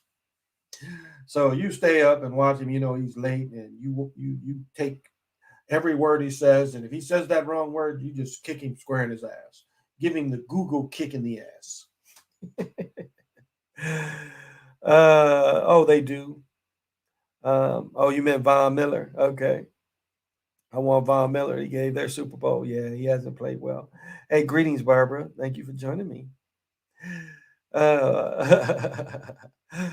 NFL giving Watt brothers. I mean, JJ Ben. I think on this new channel I teased him. I know on the other channel I showed a play where he no effort at all for plays, like a series of no effort, and like really he had injuries, and I mean that's a physical position. You understand these cats get this stuff tore off the bone. It's hard to come back, or your elbow get tore off the bone. That's hard stuff to come back for. And you can, like, his stuff was so bad, he had a brace like from here, like down to there. Like dudes be playing with broke bones and cast-ons. Like, what's the point? And doctors allow that. Well, he's okay other than that broke hand. And if you put his broke hand into a big ball, he can't catch, but he can damn sure knock him down. Can you knock him down, Jim? I can knock motherfuckers down still. Just wrap the shit up. You heard Jim? Wrap it up. But they'll wrap the dude's whole hand up. Ain't worth it. It ain't worth it. All that padding is still going to hurt. You land funny, it's still going to hurt. Like Richard Sherman, they went through like he tore his Achilles and then the bruised Achilles. Like they even did Kevin Durant. They show him dancing. 1 minute he dancing, then he playing the game, supposedly tore his Achilles. But 1 minute he dancing. You that well where you feel, doing all them twists and turns? Seemed like he risked a lot. And again, the injuries, we know it, and some injuries is fake. But it seems like some of his skill is a little off. So he keep getting hurt. That's kind of a sign of it's hard for big dudes to come back from that type of injury. Very hard. Richard Sherman, I showed videos of him just getting burnt after his tearing his Achilles. Yeah, you can run and play again, but you ain't going to be elite. You're not going to be elite. But if they like you, remember he had the peanut commercials. Remember him and Stephen A. Smith. Remember Stephen A. Smith was doing the peanuts, or did Stephen A. Smith have the jerky? That's right. That clown, they put that clown in beef jerky commercials. Well, Stephen, you know what would look good? Beef jerky commercials. I can see that. I'm in the stomach. I'm like the acid, or I'm the hungry thing, and I'm in the stomach. Yes, Steve, we think that would look good for you. This cat is in that shit.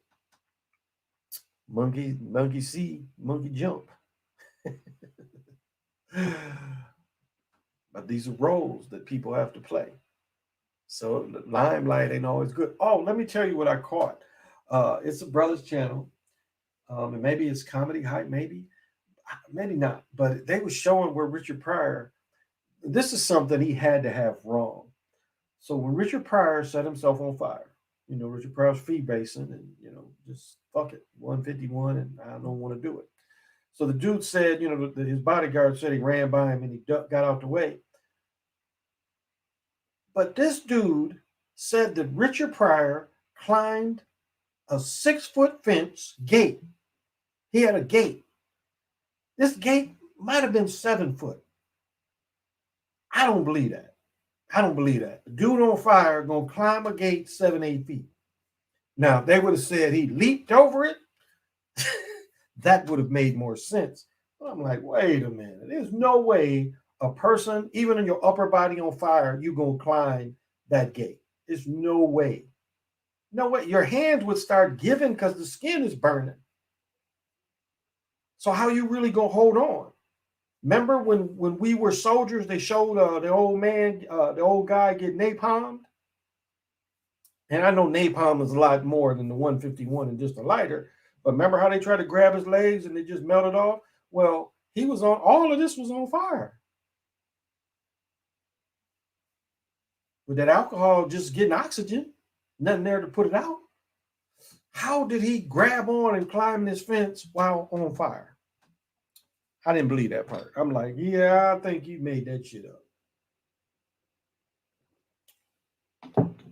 But jumping over it, they should have put that shit in his Boondocks. Or no, a Black Dynamite. They should have put that part in it. That's a well done Black Dynamite.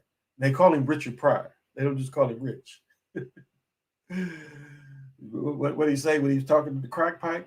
I'm getting a little low, Rich. So he put the crack pipe down, getting a little low, Rich. Crack pipe start talking to him. That's right, Rich. Like when he's getting high and shit, the crack pipe is saying, that's right, Rich. Keep smoking me. Long as we smoke, we'll be best friends. Don't let me get too low. So he put the motherfucker down and walk a couple steps away.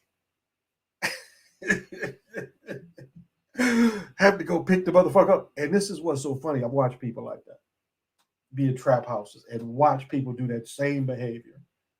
Motherfuckers swear they put it down. I'll never do this shit again and go sit across the room. 10 minutes later, they back grabbing that motherfucking back at it. So relatable. It's so relatable. Hey, James. I love what my Jets did in the draft. Who did they take? Pistachios commercial too, I think. He was in. Okay. I didn't know that. Ninja Cool, what's happening? Who did they get? Who did they get, James? Who did they get? That's why it's worth getting into Richard Pryor. A lot of this shit he says is just still funny. Putting the dead wife, waiting for the dead wife, going to the funeral, and it's like minus 15, and they're out there and the preacher's talking, and he's like, the dad was going, the dirt. Fucked in words. It's cold. He's like, I love you, baby, but and Eddie Murphy kind of copied that bit a little bit.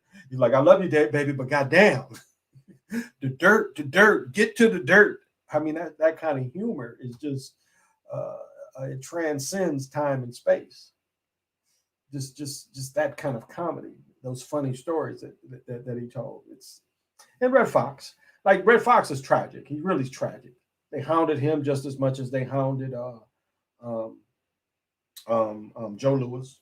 Like if you want to see the beast hound a person into dying, watch Red Fox final interview. Maybe by the TMZ, with early TMZ, maybe Mary Hart, and watch how they make that man have a heart attack. I agree, he's been a lifetime smoker. Keep that in, but you can see where they caused him to have the heart attack right on camera, pretty much. He's giving an interview. There's a scene where he don't have to do nothing but walk through the scene. That's all he has to do. He no lines. He just walks in the scene like dad walking to the kitchen. And yet his producers just hounding him to go back on set instead of doing this interview. And you can see where they are trying to aggravate him into having a heart attack. Catch that. More Zach Wilson, Vera Tucker, and the wide receiver from Oklahoma. Wow. Jets got Lawrence? No, I thought Lawrence went to the Jaguars.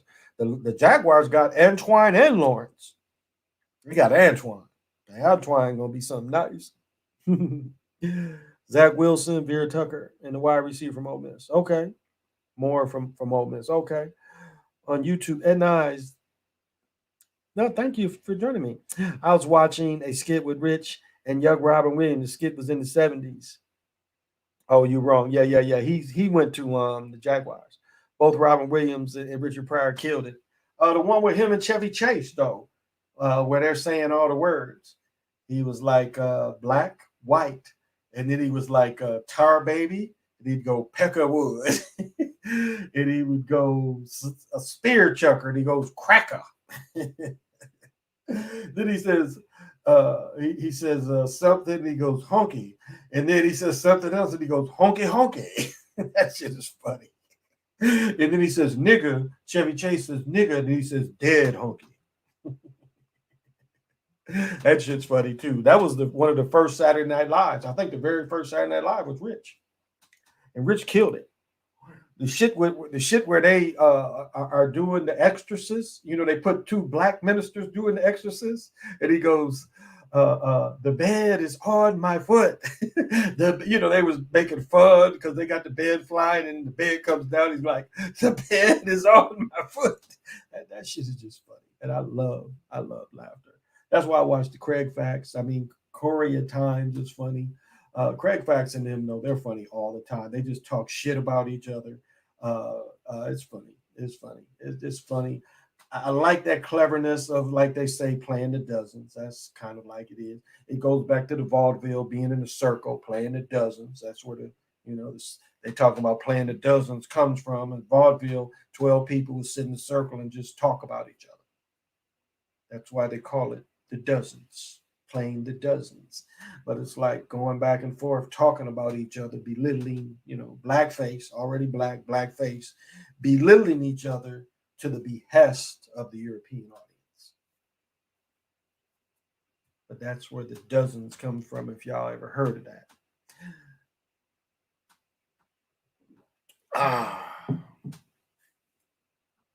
Vaudeville had strippers and shit. Strippers go back then where people be stripping. I mean, that's Josephine Baker, like, was stripping went over in Europe and became universal, stripping in Europe.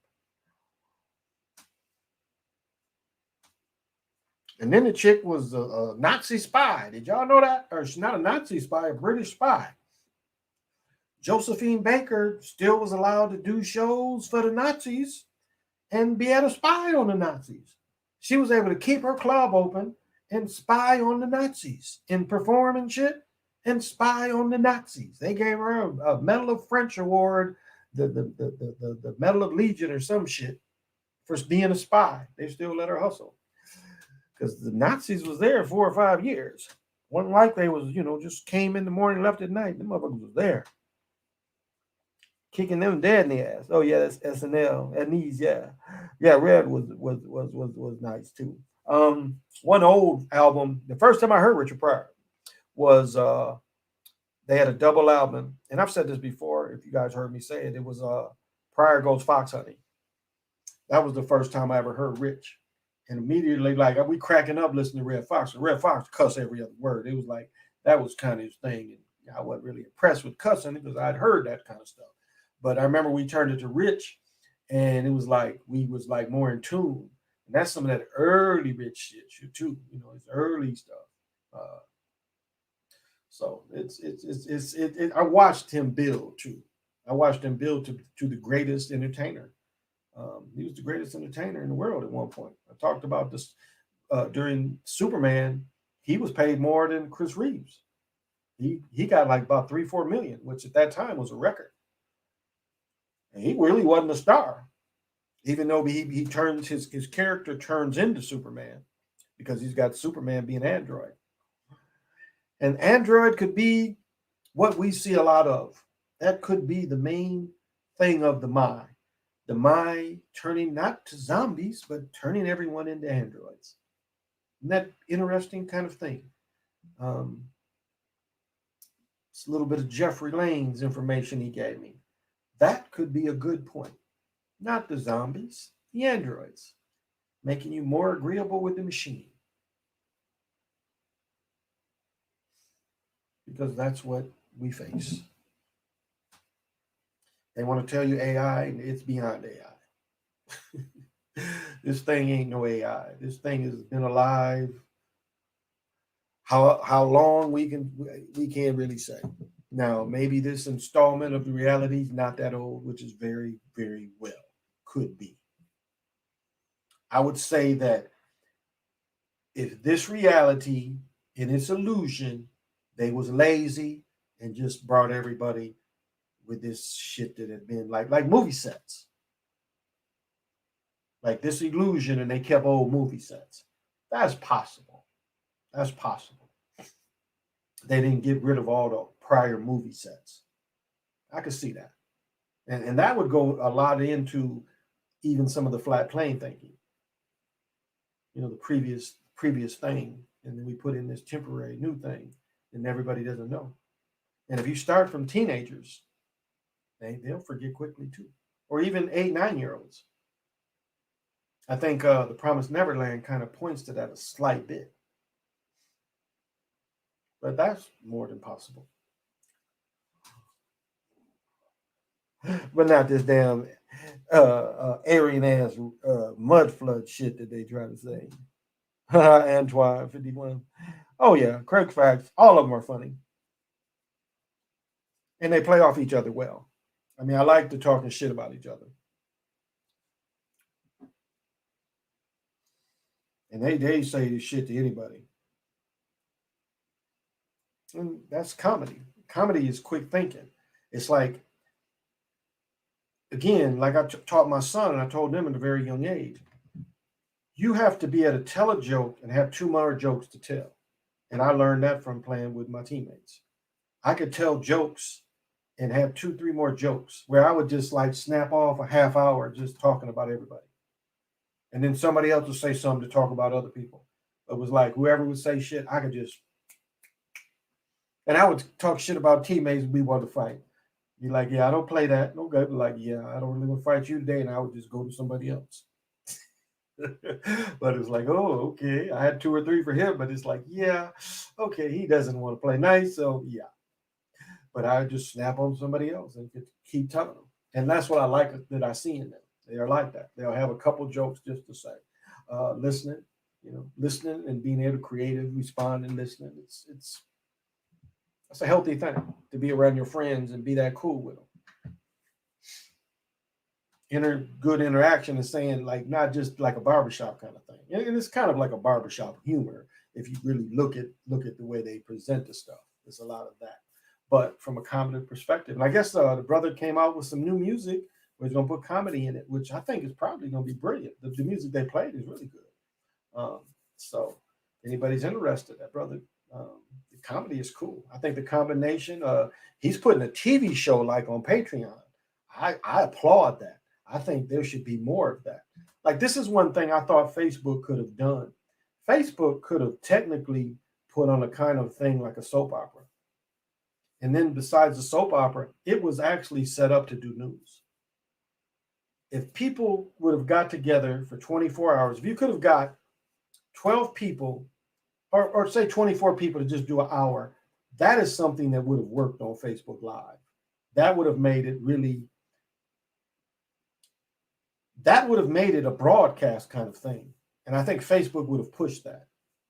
But I never could get enough people that just hold these blocks of time. Instagram does that a little bit, but I think they really wanted it for Facebook. From my indications of the trial runs, that they seem up to that. They seem up to that. Like I think if R. Kelly in the Closet would have coincided with YouTube Live, he could have done that kind of thing. And maybe somebody might steal my idea and say do that. But I think it would have, to me, that would be more of what you could use it for, more than trying to do this. I think it had that potential to almost be a type of CNN, because YouTube or Facebook is very political, and it almost could have been a CNN kind of thing where different fractions could have reported, and worldwide reported. But I never saw that kind of thing take off. But it would have been more beneficial. Even doing a soap, though, that it would have been very skits. Skits could have been utilized. Can you imagine Richard Pryor today? I don't know if he would make it. These people being easily offended or woke. Oh, timing, definitely. I mean, that's what he talked about in JoJo Dancer. That's so memorable. Not stepping on your jokes. That's a big thing, too. It's like my oldest son, he cannot tell a joke without laughing at his own joke. And so he steps on his own joke, but he just keeps laughing, so the shit's funny. But he can't stop laughing. Once the shit is funny, he'll tell it, but he'll laugh. And it's funny just because of the way you laugh with him, but he steps on his own jokes when he was young. I mean, when my boys we was all here, and it was with their mother and 3 boys. Natalie would be like, we have a picture of Brennan's birthday, and my youngest is in the high chair still, and they're all older. Like Keelan and her are 8, 9 years. Keelan's 8 or 9 years older than her. So we'd all be sitting around and just it always went. My one son, my middle son, would always be the target mostly. So I'd have to talk about the other boys, but he seemed to be the target. And that's an important thing. I don't do it as much now because a lot of times it's just me and my youngest. But that's important if you got families to eat dinner together, or even if you got a husband or wife and it's just y'all eating dinner together every night, or eating maybe even just a meal every night. You can't beat that. That instills a togetherness of family in a way that ain't really taught. But to make the family say that this one meal we all sit as a group, that's lost. That's lost. That really is lost. And that is, I was able to instill that with my children, at least until they got fairly older. As I said, Natalie would be, my youngest would be in the high chair at one point. Not anymore. Not anymore. Hey, there he is. He over the technician. Telling you, he is one of the baddest motherfuckers on this thing, and he puts such information that ain't nobody else putting out. And content creators, hey, I'll tell you what. Now you come on. I'll say this. I was trying to get this school that I'm trying to put together, and I'm not asking anybody for anything. No, I'm doing this myself, but a little closer. And I'll tell you, if I can do this, I would definitely hire you to put all my stuff together. I would. So I hope this comes through because the place just came back up, and I'm pretty close. So maybe everybody give me a little love, maybe, and I'll have you come in and put this stuff together, and we'll get some real stuff, and you have equally at your place, and get some of this equipment. Make sure all the group has the best equipment with the best advice, but utilizing each other's talent. That's the beautiful thing. Is we have all these talented community. We need to, and this is the thing. Uh, like I was saying with the pendulum, it's all about energy. And I know to you, for me holding this pendulum, don't look like I have a lot of intention or a lot of energy. It takes energy for me putting into that. It really does. And I know it doesn't look like it, and I don't say and try to show it, but it takes energy into that. And so at some point, that energy is valuable. And so if we have people that have these talents, we should support them if we can. That's a thing. As I talk about the site Match Me, that's what happens. I one thing that I love about that site is when they get that bread, they spread it amongst each other. When these people get these millions of diamonds and they start getting bread, they really support each other. Now, this is what's better about this group of the researchers, because technology research is the same. We will get real service, not just supporting people without getting really something solid for it other than just support. We have people that are starting to get these skills, and so as we are able to prosper, let's make everybody prosper, because time is valuable.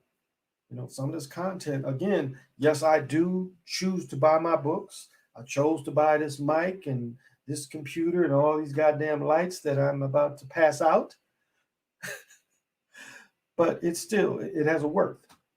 It has a worth. Like the people getting was it NTFs, getting those, the Fugable funds. I told one of my homeboys, he does boxing videos. Technically, he could sell that to that. The point of that is that this digitally has a value. But what I'm saying with the people that do the research is we each have a value and we each have talents. And so let's support each other's talent if you can. That's the thing. If you can support each other, you be like, hey, I need a little help with this. And they say, this is the ticket for that. Not any, again, you're going to give value. That's the thing, is when you get value, and this is not trying to scam anybody, but I'm saying it's there's enough good groups of people that support me and I support, where we got to be seeing that. So if you have the ability, support what their skill can bring to you. And then once you get what they help you with, put it out here and say, this is what they did. That's how this works. Because it takes energy. Because like tonight, I was supposed to have the Awakened one on, and I was running late. And it's like, how can I make what she does better? I mean, that's what I've just been contemplating all day. It's like, how can I make what she brings to the table better? Because I know it just sounds like she shuffled cards and she doesn't put her, it's hard to see how she puts energy in it. But when she gets done, like when I get done with this, I stay up for, like, what is the time? Going on 2? If I go into 3 hours, I stay up almost, like last night, I quit at 2 something. I didn't, come off of this until about 4. And so there's value to what she does. And I have to help her make even the presentation better. Because she's kind of like, looks at me, is like, okay, because she wants to do this. The one divineness, she wants to do this. She's kind of mixed on this or a Patreon, because what she does, that's what they do. I mean, this is what they do. I mean, I know they just come on here every once in a while, but they do this for a living. There are people that see value in what they do. So reach out to someone that is presented here somewhere else that could fill a service that you need. That's a real thing. That's a real thing. And I'll say a lot of people just, you listen to them enough, they do give it up. They might give up your answers. That's why you got to really listen to what they do.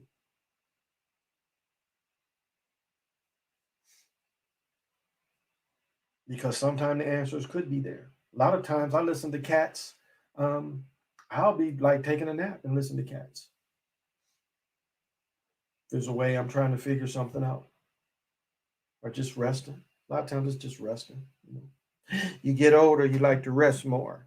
That's the thing I like about getting older. And they look at you resting, they're just like, he's old, so he needs to rest. Yes, you're right. So my daughter told somebody, it's like, well, he's old and he needs to rest. I do.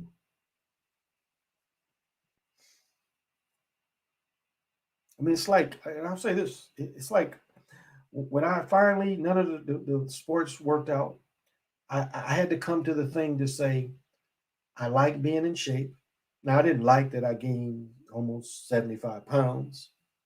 Well, more like 60, 50 pounds. I went from 175 to 250, not working out.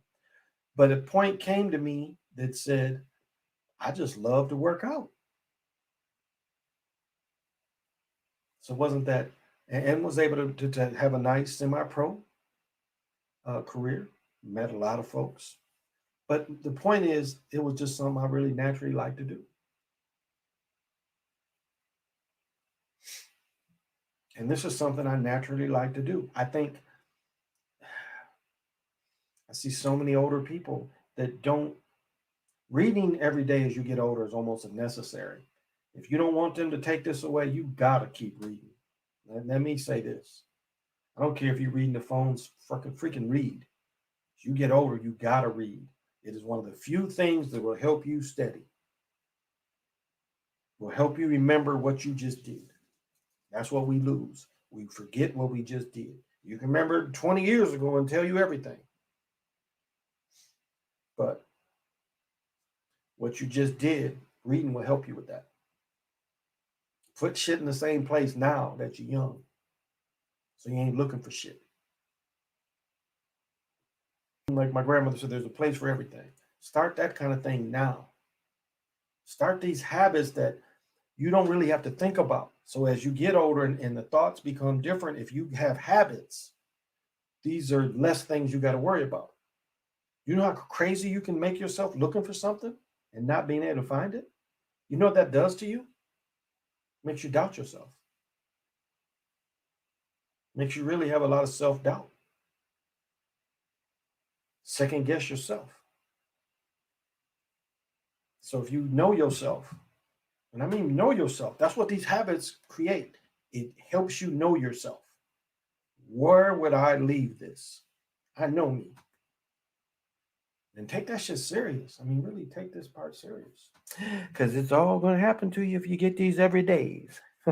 NFTs, yeah. Non fungible tokens. Yep. I like to take my naps on the weekends. I read every day as well. I like to keep my mind nimble. There you go. There you go. But you should. You should. I see that as one thing my mother being 80 that she does is, read every day. It helps her. It helps, like she messes around, sleep patterns, because it's hard for her to turn off the world. She's never learned that. Um, the most I can do is kind of put enough protection up to kind of comfort her. But and this is the thing that I'll say that again, as you become a collector and you have the colors that you want in your place, you have all the things that you've picked out.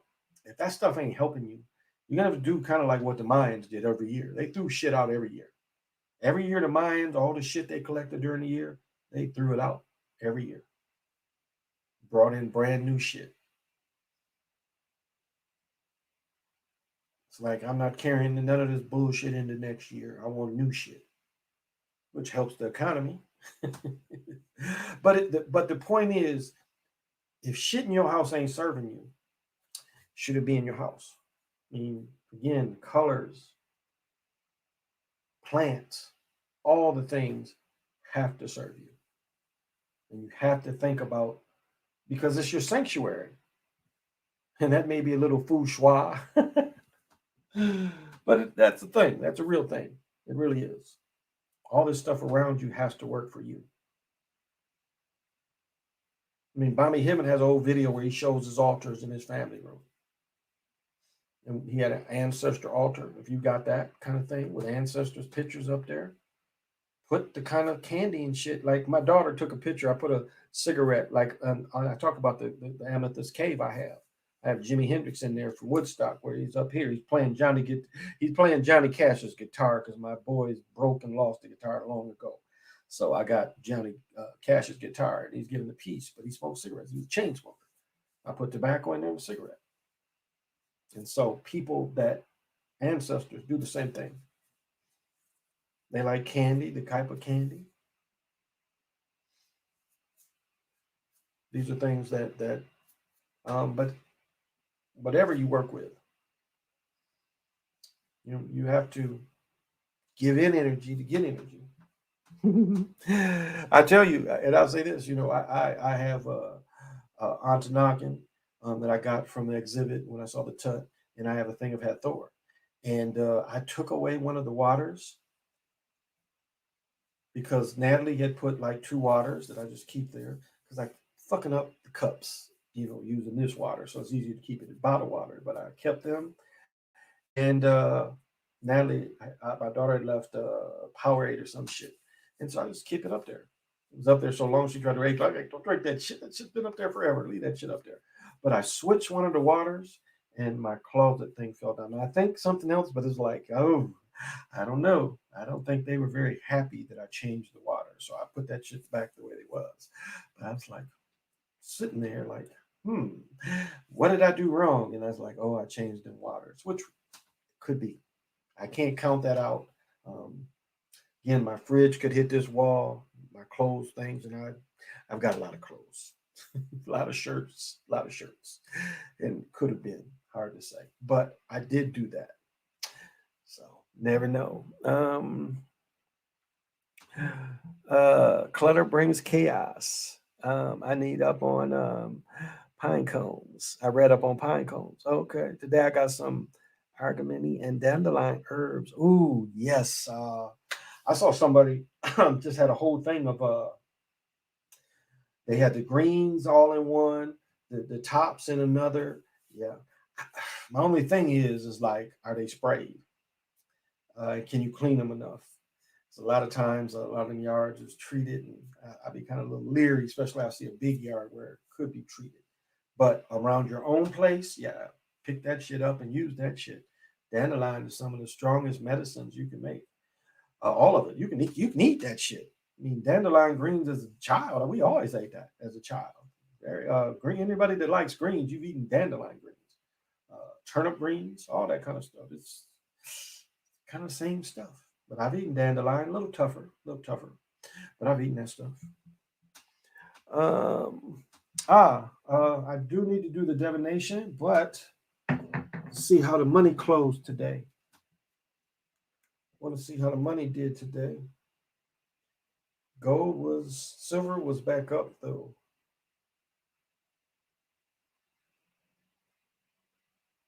Oh, here we go. I don't think crypto was changed. Oh no, woo, big gain.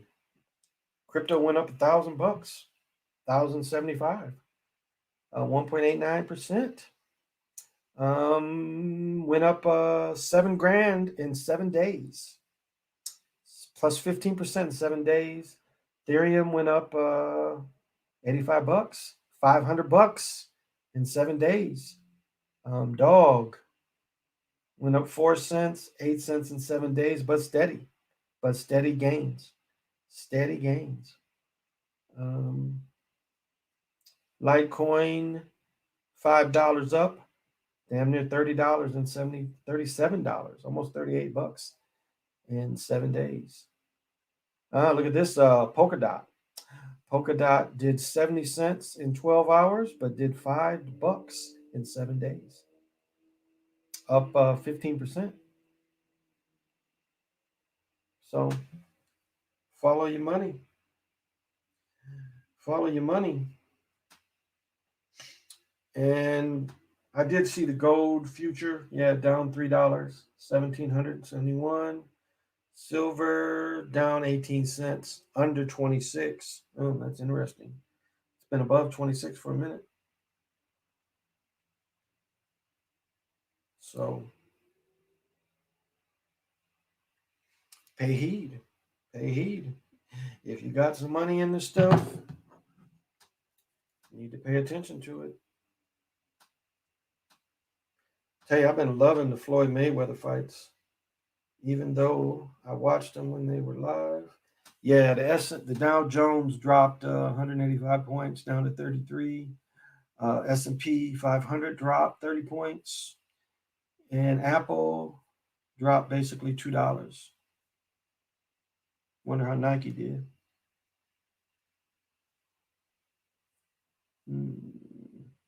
Verizon been doing decent too.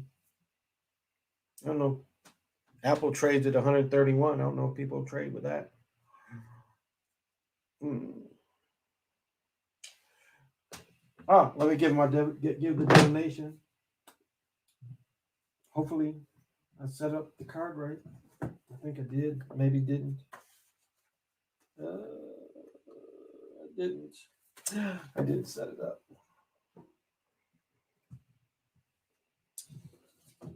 I set up the place, but I didn't change cards. There we go. I have to take Conscious Daughter's advice. I might do cards one night too. I don't know. But hopefully the Awakened one, I can get it together tomorrow. So play it as I play it as it comes. Oh. Gosh, this is late too. Oh, wow. What time is it? 2:05. Okay.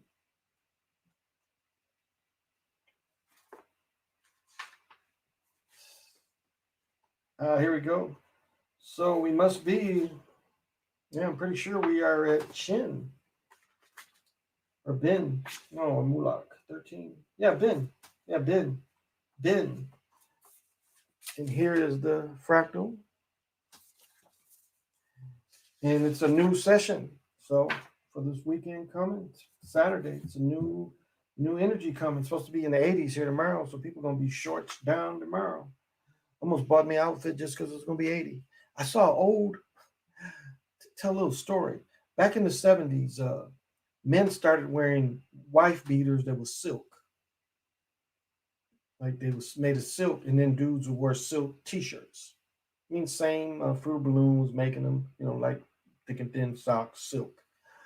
And I saw a shirt made like that. They were, again saying you could swim with this shirt and everything, but it was remind me of them same silky shirts back in the day. Skywalker, Pillars of Heaven and Earth, aspiration for uniting heaven and earth, principal growth of the higher mind, or another name is the Toltec name, where they call it an omen to call it reed, because it's called Mayan, but it's the omen stuff too. Because this guy was taught by the omens, and he practiced the same stuff. So, here we go. So it is Reed Akato. In this card, we see the reed as Mother Earth protecting the humans. She is dressed as Quetzal, bird to represent the beauty of nature. On the top, we see the reed that has been used to build a ceremonial arrow. The reed is a plant that starts life being small and fragile, but later becomes a strong, long pole. Even though in that initial stage the reed may seem weak, the potency of igniting fire is always there. It will grow and become stronger and eventually provide through burning, light through burning. The other source of reed strength coming from its flexibility. If the reed is too rigid, strong winds will break it.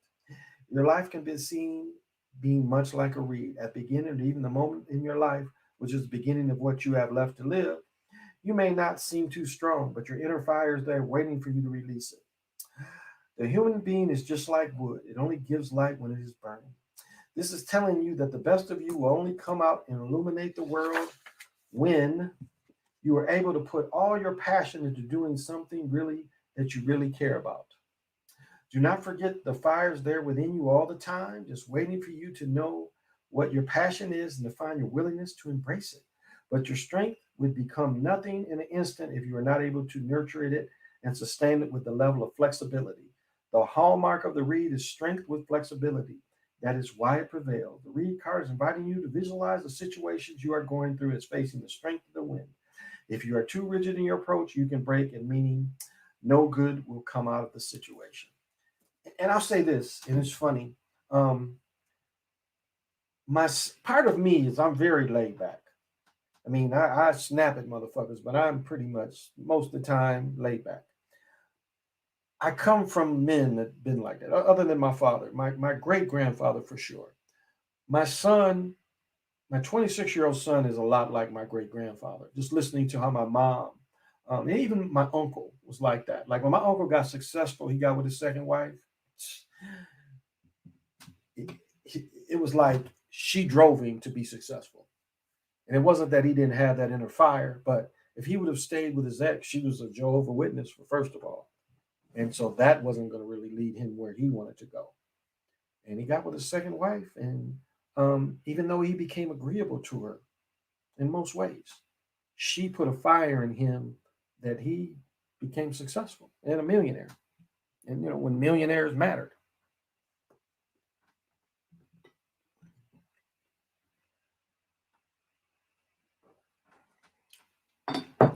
My son is very much like that, very laid back. Yeah, for the most part. And that's a way of not like I was talking about Red Fox, when fucking with Red Fox, they can make him have a heart attack. If you again, stay balanced. Shit don't, this petty shit. Yeah, like what my son did made me mad at him. But I'm a yeller. I get it out. In some ways, like if you hold that anger in or disappointment from people and you don't vocalize it, that can burn into you too. Like that can cause ulcers. When you taking all this in, you internalizing it, and that can tear you up inside. Again, you got worlds in here that's got their own problems, and then you taking on that kind of thing too, where you are taking on this extra pain instead of letting it out. That's not a good habit. You have to have some type of way to release that, and it doesn't always have to be negative release, but you have to have a way to release it, because if you hold it in, it eat you from inside out. I mean, fuck all this food. Ain't nothing we can do about this shit. All this shit's fucked up. Ain't none of this shit good anymore. None of it. So forget thinking this food is anything that what it is. No matter what kind of it you eat, it's all fucked up. All this water's fucked up. There's no way to get around it. My friend was saying, all the processed foods and what it's doing to us, all that shit is fucked up. None of it. None of it is good anymore. None of it. It's all driven by profit. It's all driven by profit. I mean, really, it was such a bother to spit out seeds of a watermelon. That was really such a bother. That was one of the funnest things to do in the summertime. Bust a watermelon open. I told the story before. My friend and I took a whole big giant watermelon, carried it over to the park, and we played 1-on-1 when it was 90. We played 2 or 3 games, take breaks, just eat watermelon, and go out there and play each other, sweating and just loving, competing. But it was that much of a bother. These motherfuckers had to take the seeds out of watermelons.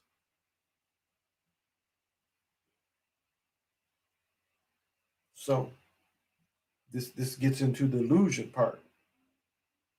That shit don't matter. None of this shit. You just gotta know that it can't bother you. They say you got some shit, okay, adjust. I mean, even if you volunteered and had to go and take the plunge, just tell yourself it can't hurt you. And whatever reaction it has, try to fight it.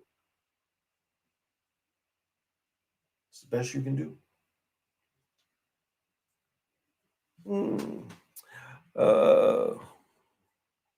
What's up, hey, Eric?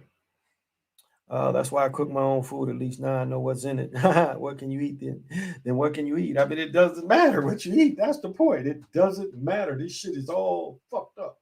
Unless you growing it yourself. But again, you ain't the seeds. They've dominated the seeds for at least 30 or 40 years. So none of it. So that plays into the illusion then. I mean, you can eat healthy as you can afford to eat. And I'm not trying to promote fear, but I'm just putting the reality out there. None of it's good. Not like it used to be.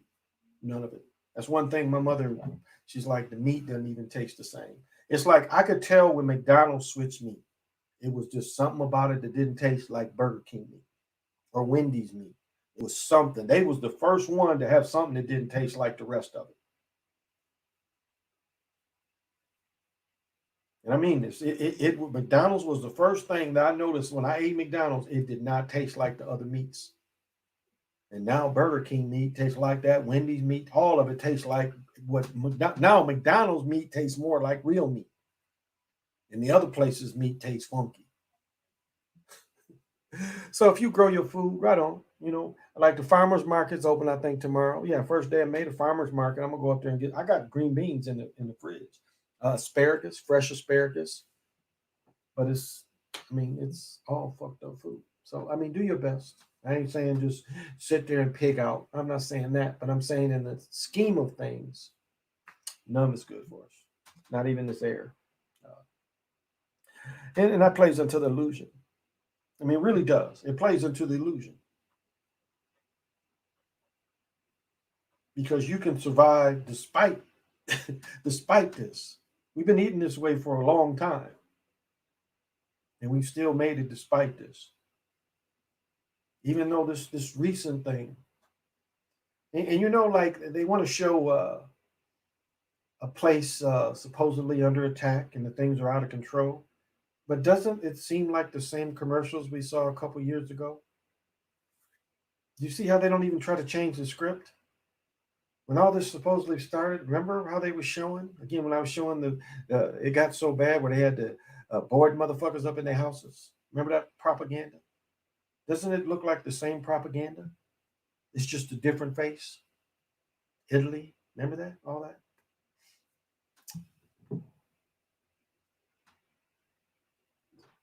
What they say in Hamburger Hill?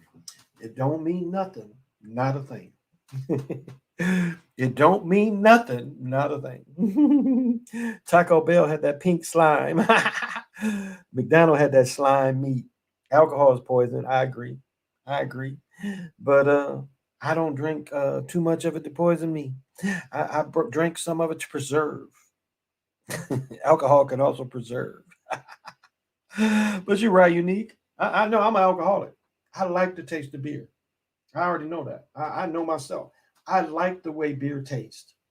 I don't like being drunk, and I never drink and drive.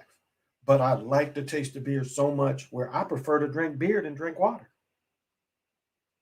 I could technically drink beer all day, but I've watched what that did to people. And I've told the story many times of my uncle. My uncle would drink a case damn near a day, sometime a case and a half. Wake up, drink damn near 6 beers before you go to work. Smoke a couple cigarettes, drink about 6 beers. Go to work with 12 beers. Drink them 12 beers by noon. So 12 plus 6 is 18 beers that he's drinking by noon. Go buy another 6-pack to last him to maybe time he get off. So by the time he's got off work, by the time he's finished working, he done drink damn near a case already. Buy a case and damn near drink another 14 or 15 before he went to bed. Now, when you're young, you can do this. But eventually that'll catch up with you. And unluckily for him is he gave himself alcohol poisoning from beer, not liquor. Oh, I'm gonna change this up. Did y'all see what they did to the hazing? Is PJ still here? Did you see what they did to the hazing that we was talking about? Ball State? Was it Ball State? I want to say it was Ball State. Boy got killed for drink, alcohol poisoning. And they took the frat off and indicted 8 of them for murder, manslaughter. They giving these dudes like Everclear and making them drink it all. And not only, not over, but I mean, something like 151 of Everclear, you drink a fifth? You drink a fifth of Everclear? I don't care if you drink it in 12 hours. You are going to give yourself alcohol poisoning. And that's what happened. The year I didn't play at A&T, like we had a kind of thing. We was called Cunt Fi Cunt, where we did that hazing. And that year after that I didn't play, they had a boy that damn near died. They had to take him to the shower and run hot, cold water on him. Alcohol poisoning. Older dudes encouraging them, talking shit to them if they don't keep drinking. Now, back in my day, the worst, if you guys heard of Five Grooves, Grooves had swings, I think they were called. Grooves and swings. And the swings got kicked off campus for pouring honey on, making their initiates pour honeys on the older sisters and then licking it off the older sisters' coochies. So they were put off campus for that, which is harmless. No one's going to die from having honey put on their coochie, nor licking it off. This was the kind of pranks they did in the 70s. But to make a motherfucker just drink and, and harass them and bully them, they then should have done. I mean, this ain't the first time. This shit's been happening through the years. Like my daughter, when we go to the University of Minnesota, you go down, like it's different in black colleges. They don't have these big ass houses where you paying, even though you're in the frat, you paying to live up in there. But, my college had nothing like that. They got stones. This is how the difference is. In the black colleges, they got a stone where the fraternity's on the yard, and there's a stone that says the fraternity's name. All the guys would take pictures around these pictures. This is boule stuff. Yeah, you come up north, even where I lived in Kalamazoo, Michigan. But here at the University of Minnesota, both sides for a block. The European fraternities. Both sides for a block or further. But to get into this stuff, again, the harassment and the overemphasis of drinking, that's gasoline. It is. Imagine doing some research on what you're eating. Yeah, Unique, you really got to. That's why farm is great. Grow your own crops, greenhouse. That was really my goal. If my daughter's mother and I was going to turn my I had 3 boxes. I was going to turn each one of my boxes into a greenhouse. That was my long-term plan. And when I grew extra, see if there was restaurants that specialize in something, get it, expand. And up here, you grow, there's restaurants that you could supply them all winter. Brace yourself. Do you research on foods? Yes. Brace yourself if you do. Yeah. I didn't hear about that. And that shit's made in Indiana too. Everybody talks about going over there to get Everclear. Yeah, I mean, Everclear is down. I mean, I think it's up here too. But yeah, it's I told my first experience drinking that. Well, no, it might have been 151. But when I turned 21, I told this story last night or night before. I bought a half gallon of Johnny Walker Red and a half gallon of Everclear. I mean, we used to take 40 gallon drums, trash drums, and put plastic in that motherfucker and fill one fifth or 1/2 gallon, more likely just a fifth of Everclear to 30 gallons. 1/5 of Everclear to 30 gallons of punch. And that shit would still fuck you up. You drunk too much of that shit, it would still fuck you up. But that's, being young, having the freedom to drink. But that kind of shit's got to stop. And it's not worth it. It's not worth it. It's not worth it. Like I've watched, the physical thing where guys beating on motherfuckers now. Other ones, I know there's been times where they beat people to death. Remember Animal House? Thank you, sir. Can I have another? The sodomy to the back kind of deal. That's really what that was showing. But it's got to be out of society. There's pressure. I tell you what creeped in even was harassing people in football. Like my first 2 years of high school wasn't a thing, and then it seemed like that next year that harassing people came a thing, harassing the teammates, harassing the younger teammates. My first couple years in high school, that shit, they motherfuckers didn't do that shit. And then I saw that come in, and then as the years went by, I heard about it more and more. I only coached 1 year of high school football. But you was always hearing about that too, where they was turning that in. Movies was showing that shit. Hell, I know in Kalamazoo, I was older, but I know they one of the schools, some of the older boys teabagged some of the younger boys. And they got charges on their ass, made them sexual predators and all that shit. Because that shit was probably done to them. What's it called? The all right, the original one. What's it called? Dazed and Confused. They do that thing there. Dazed and Confused. They want to paddle all the freshmen. Getting ready for that, fraternity kind of life. I never heard of that younger. I never heard of that thing. I was around football too. Never heard of that kind of, that came to me. I saw that later. That's why Dazed and Confused. I'm like, who did that? I used to wonder why I saw these old couple picking up dandelions growing up. Some dandelions greens. Yeah. Dandelions are greens. Honey on what? When I saw it cold, melting the plastic cup, I was done with it. Oh yeah, that shit is no joke. The band members killed another band member in FAMU. I remember that. Yep, sure did. And I watched that too. I watched the same thing. Cheerleaders was doing that shit too. The band was doing that to freshmen, and cheerleaders was doing that to freshmen. I watched that too. And college football things, that shit had been going on. That shit was weird. I mean, that shit was some bullshit. It was borderline some bullshit. But keep it going. Intimidate the freshmen, keep it going.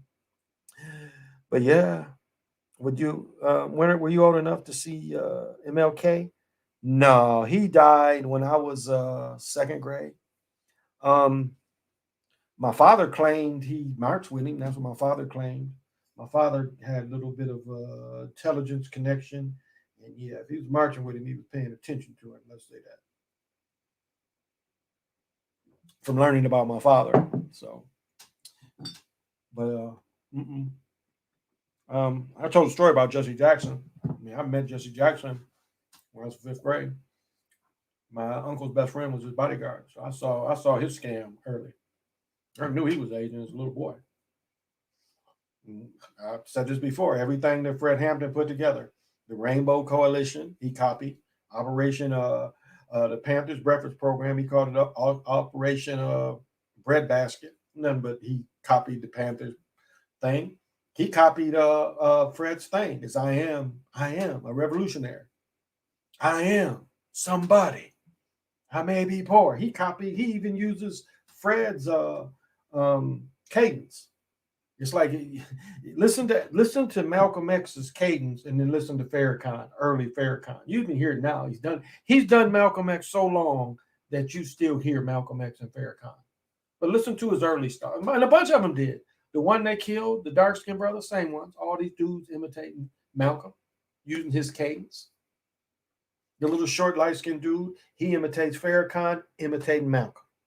Y'all catch that? Little short one. He imitates Farrakhan, imitating Malcolm. All of them using that same cadence that Malcolm invented. And I guess it's a type of rap. Because it wasn't from Elijah Muhammad. If you heard him, yeah, that's how Elijah Muhammad talked. He wasn't articulate as Malcolm.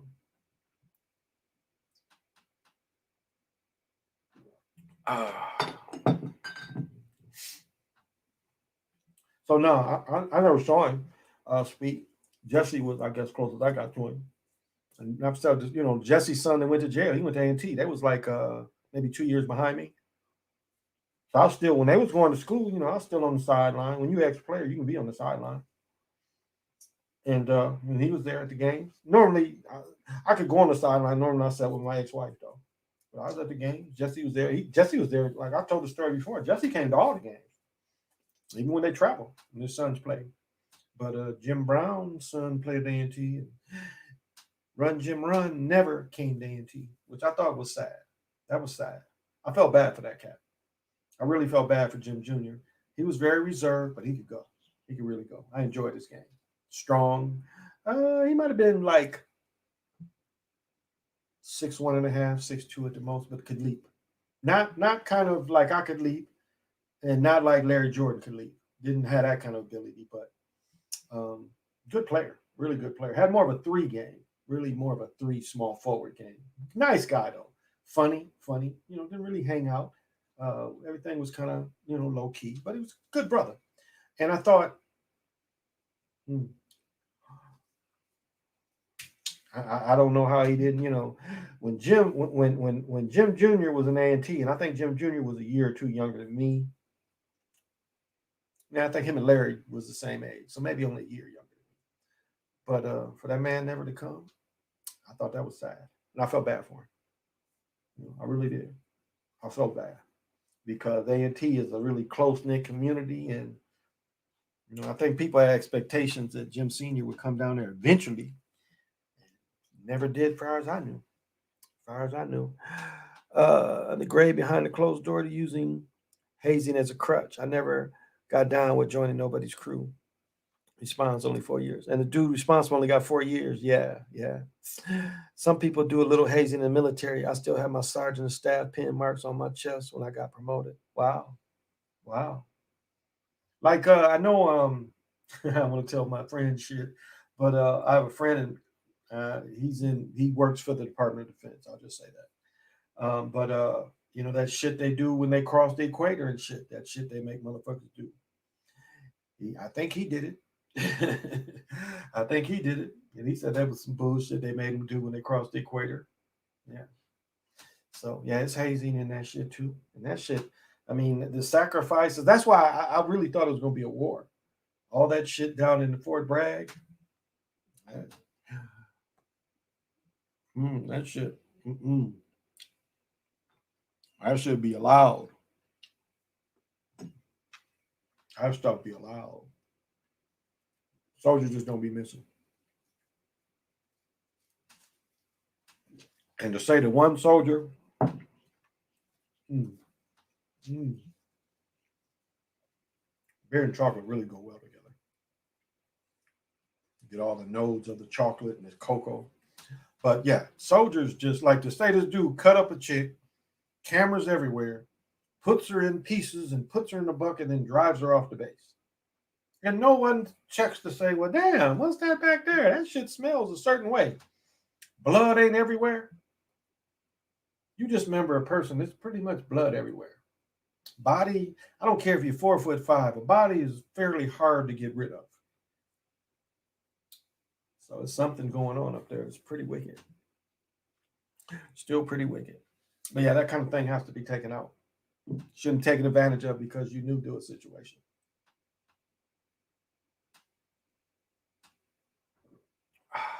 Initiated. Initiated. I don't know. Anybody ever got killed being initiated being a Mason? I know when one of the Mayans, he was coming into the energy of the bat. He killed some of the priests up in there. They were supposed to be watching, and they got in the way of his sword or lance or whatever the fuck he was fighting that shit with. Where you can't really show any fear, or it will freaking kill you. It's pretty much telling you if you come into the matrix with that bat, if you don't kill the bat or defend yourself, it will kill you. So I guess the priest was in the wrong places. You know, he was in there doing real battle, and they was in the way. Hey, hey. So, well, how does the song go? I want to wait to the midnight hour. That's when my love comes tumbling down. Don't y'all just feel like singing sometimes? Just dancing? Nobody else feel like that? We just want to sing and dance? Just sing? Singing, my Kundalini's going. I'll pass that out. I'll pass some of that out. I mean, you guys can't do that. You can't just listen to your favorite song and just get that Kundalini moving. You know, people that okay, it's a lot. All right, I definitely got to pass this off. Okay, all right. You guys don't feel like that? Like they say, whistle while you work. My daughter was dancing at the house the other day, and they just look at her and her godmother like, "That's you." Like, what do you mean? That's me. She's like, "That's you," and then her godmother's like, "Yeah, that's you." And she just started dancing. She imitates the way I dance too. It's the personality, but I mean, I'm a joyful person. Everybody should be joyful. And I'm trying to maneuver some shit now that when I come out of this, it's going to be okay. I got to maneuver some shit though. You know, and I haven't been in a position in a long time, but it's like make stuff come alive, I guess, to see how you can move these chess pieces. And I've been really moving them, and I'm okay. I'm above water, so above water is okay. Remember, when you're in the middle of the ocean and no life raft, and you just your head is up and you're just floating, and you know you're okay. You know, that big whale or something comes and bites your ass off, then you're not going to be okay. But think of that. Just we're meant to that. Actually, if you just kind of hold on, you'll stay up. If you just kind of hold on, kick every once in a while, you'll stay up. And that's a good feeling. It's like when I told the story of my great grandfather that just like jumping in the well. I had to understand that, so I had to jump in the motherfucker with him. And that is a serenity that you just can't copy. There's nothing like it. I can't even describe the peacefulness it gives you. Just knowing that the mother is under you and there's water, that you are connected to so much water that it's like the infinity of water, that feeling. Because it'll never dry up. And it is just a hell of a peacefulness and a calmness. I was like, I understand why this motherfucker's up in here. This is some cool shit. I don't know how I'm gonna get the fuck up out of there. The rocks look wet. But while we're here, I guess I'll just eventually hear a motherfucker drop a bucket on my head and scream help. But it was just the most serene thing that I would have never imagined was possible. And I had to experience that to understand it. And it was like, wow, I understand this shit. Now, when you get 60, you might not want to break that habit. And that's what took the old boy out. But when he was younger, I understood the idea of when he first did it. probably on a dare you. The motherfucker did it. And he survived because, again, the rope could be down there. You can just climb the fuck back up the rope. So it's the same as being in the ocean, being in that well. It's like, as long as I stay like this, I'm okay. I'm okay. As long as I can be like this, I am fucking okay. Latin funk and dance like there's to no tomorrow. Oh my goodness. Siova, this song, I didn't know this dude. I like his stuff. Where's the other phone? Oh, here we go. Coffee Black. Oh my goodness, I love that music. So would be have me rocking. But that's what I love, knowing younger folks that can just turn me on to music and everything. Yeah, Black Coffee and You Need Me. Oh, that shit is nice. Oh, I love that. I love all kind of music. Like when they said, I love music, any kind of music, long as it's grooving. Makes me get on the good foot. Y'all don't know nothing about getting on the good foot. Ain't nobody out there knows about getting on the good foot. That puts me to get me on the good foot.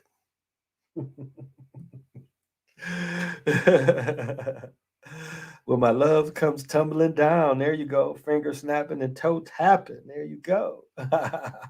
The beat, the rhythm. And I love to shake what my mama gave me. How do you say? Put your weight on it. Put your weight on it. That's Rudy Ray Moore. Put your weight on it. And that's just natural. I mean, that's just natural when the family's together. It's like, I know a lot of people didn't learn about the Soul Train line until they saw Soul Train, but this in the Midwest was a tradition. When you went to a wedding, everybody did this. It gave a showcase to everybody. This is a Midwest thing that I don't know how far that goes back. I imagine almost like the ceremony of jumping the broom, because a lot of the people line up on the sides. It's not like you stand behind them. It's like you actually line up on both sides and they're, in the middle of you, and they jump the broom like that. I imagine that's where it comes from. I could be wrong, but I guess that could be where it came from. But that was an old thing. I saw that stuff back in the 60s going to weddings. And we children would go and dance, and be dressed up. And everybody, that was an old tradition. I know when my cousin died and everybody had the party, the bereaf, I guess they call it. And they did that.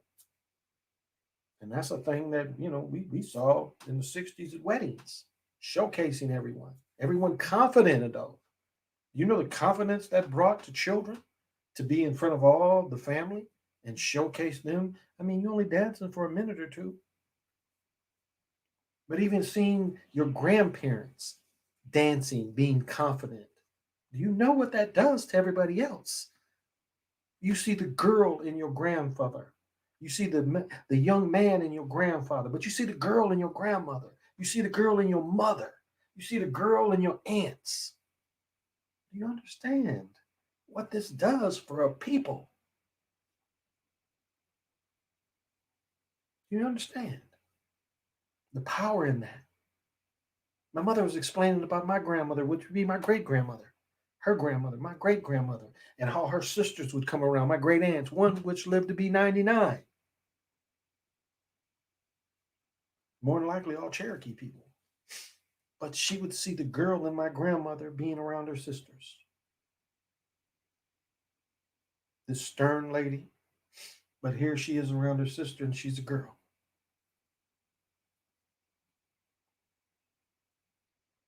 These are true family ties. What they call it, the soul of black folks. Soul. More's coming, huh? Okay, you guys feeling that?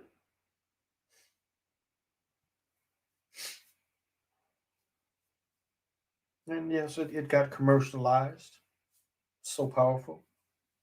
Right place at the right time to put it out. Nothing like that anymore, not really.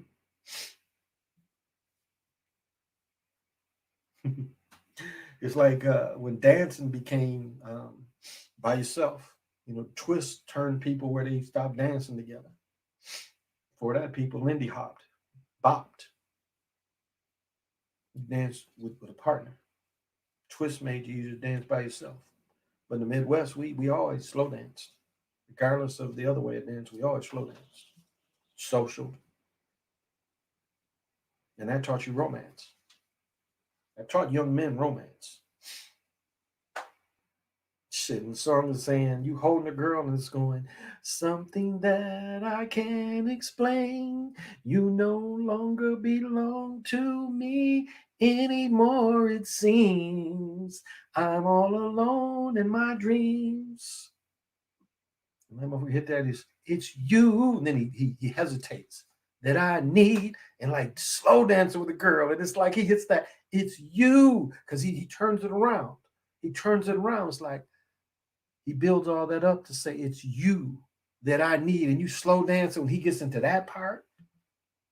That don't exist anymore. To hold a woman hearing that kind of love music coming out, feeling that in that moment, that love, those powerful words of those love words, those pimping words.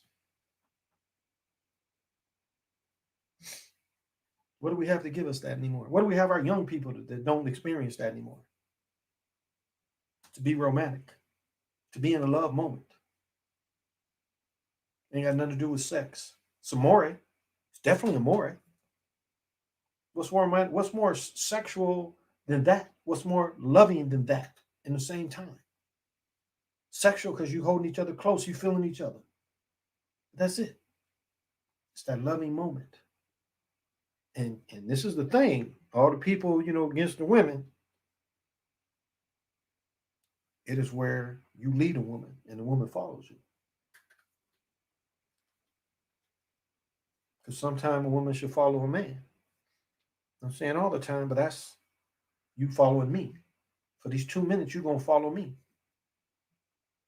And I couldn't do nothing but basically two-step. I could spin and, two-step. Moving to North Carolina, you didn't have to do that. They just stood in one spot. Shifted their weight. Isn't that funny? Here I am where we stepping and stuff. We never stayed in the same spot. North Carolina, they just pretty much grinding on each other. You shift like this. I mean, they didn't step. It was funny. They didn't move when they slow dance. They just stood in one spot.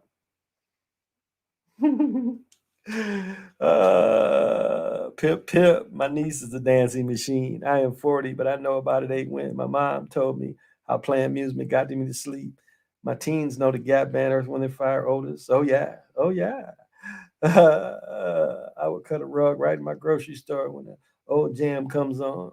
My teens be like, she goes crazy. Dang, mom, I had to shake your rump on cue. I love that. Even the hard time music moves me. No kids don't do that anymore. They overstand. I love that. I love that. Don't know how to be romantic. Nah, it ain't or sensual. Exactly. No sensuality at all. I mean, that's love. That's true young love. But you go to clubs, you see the old folks doing it.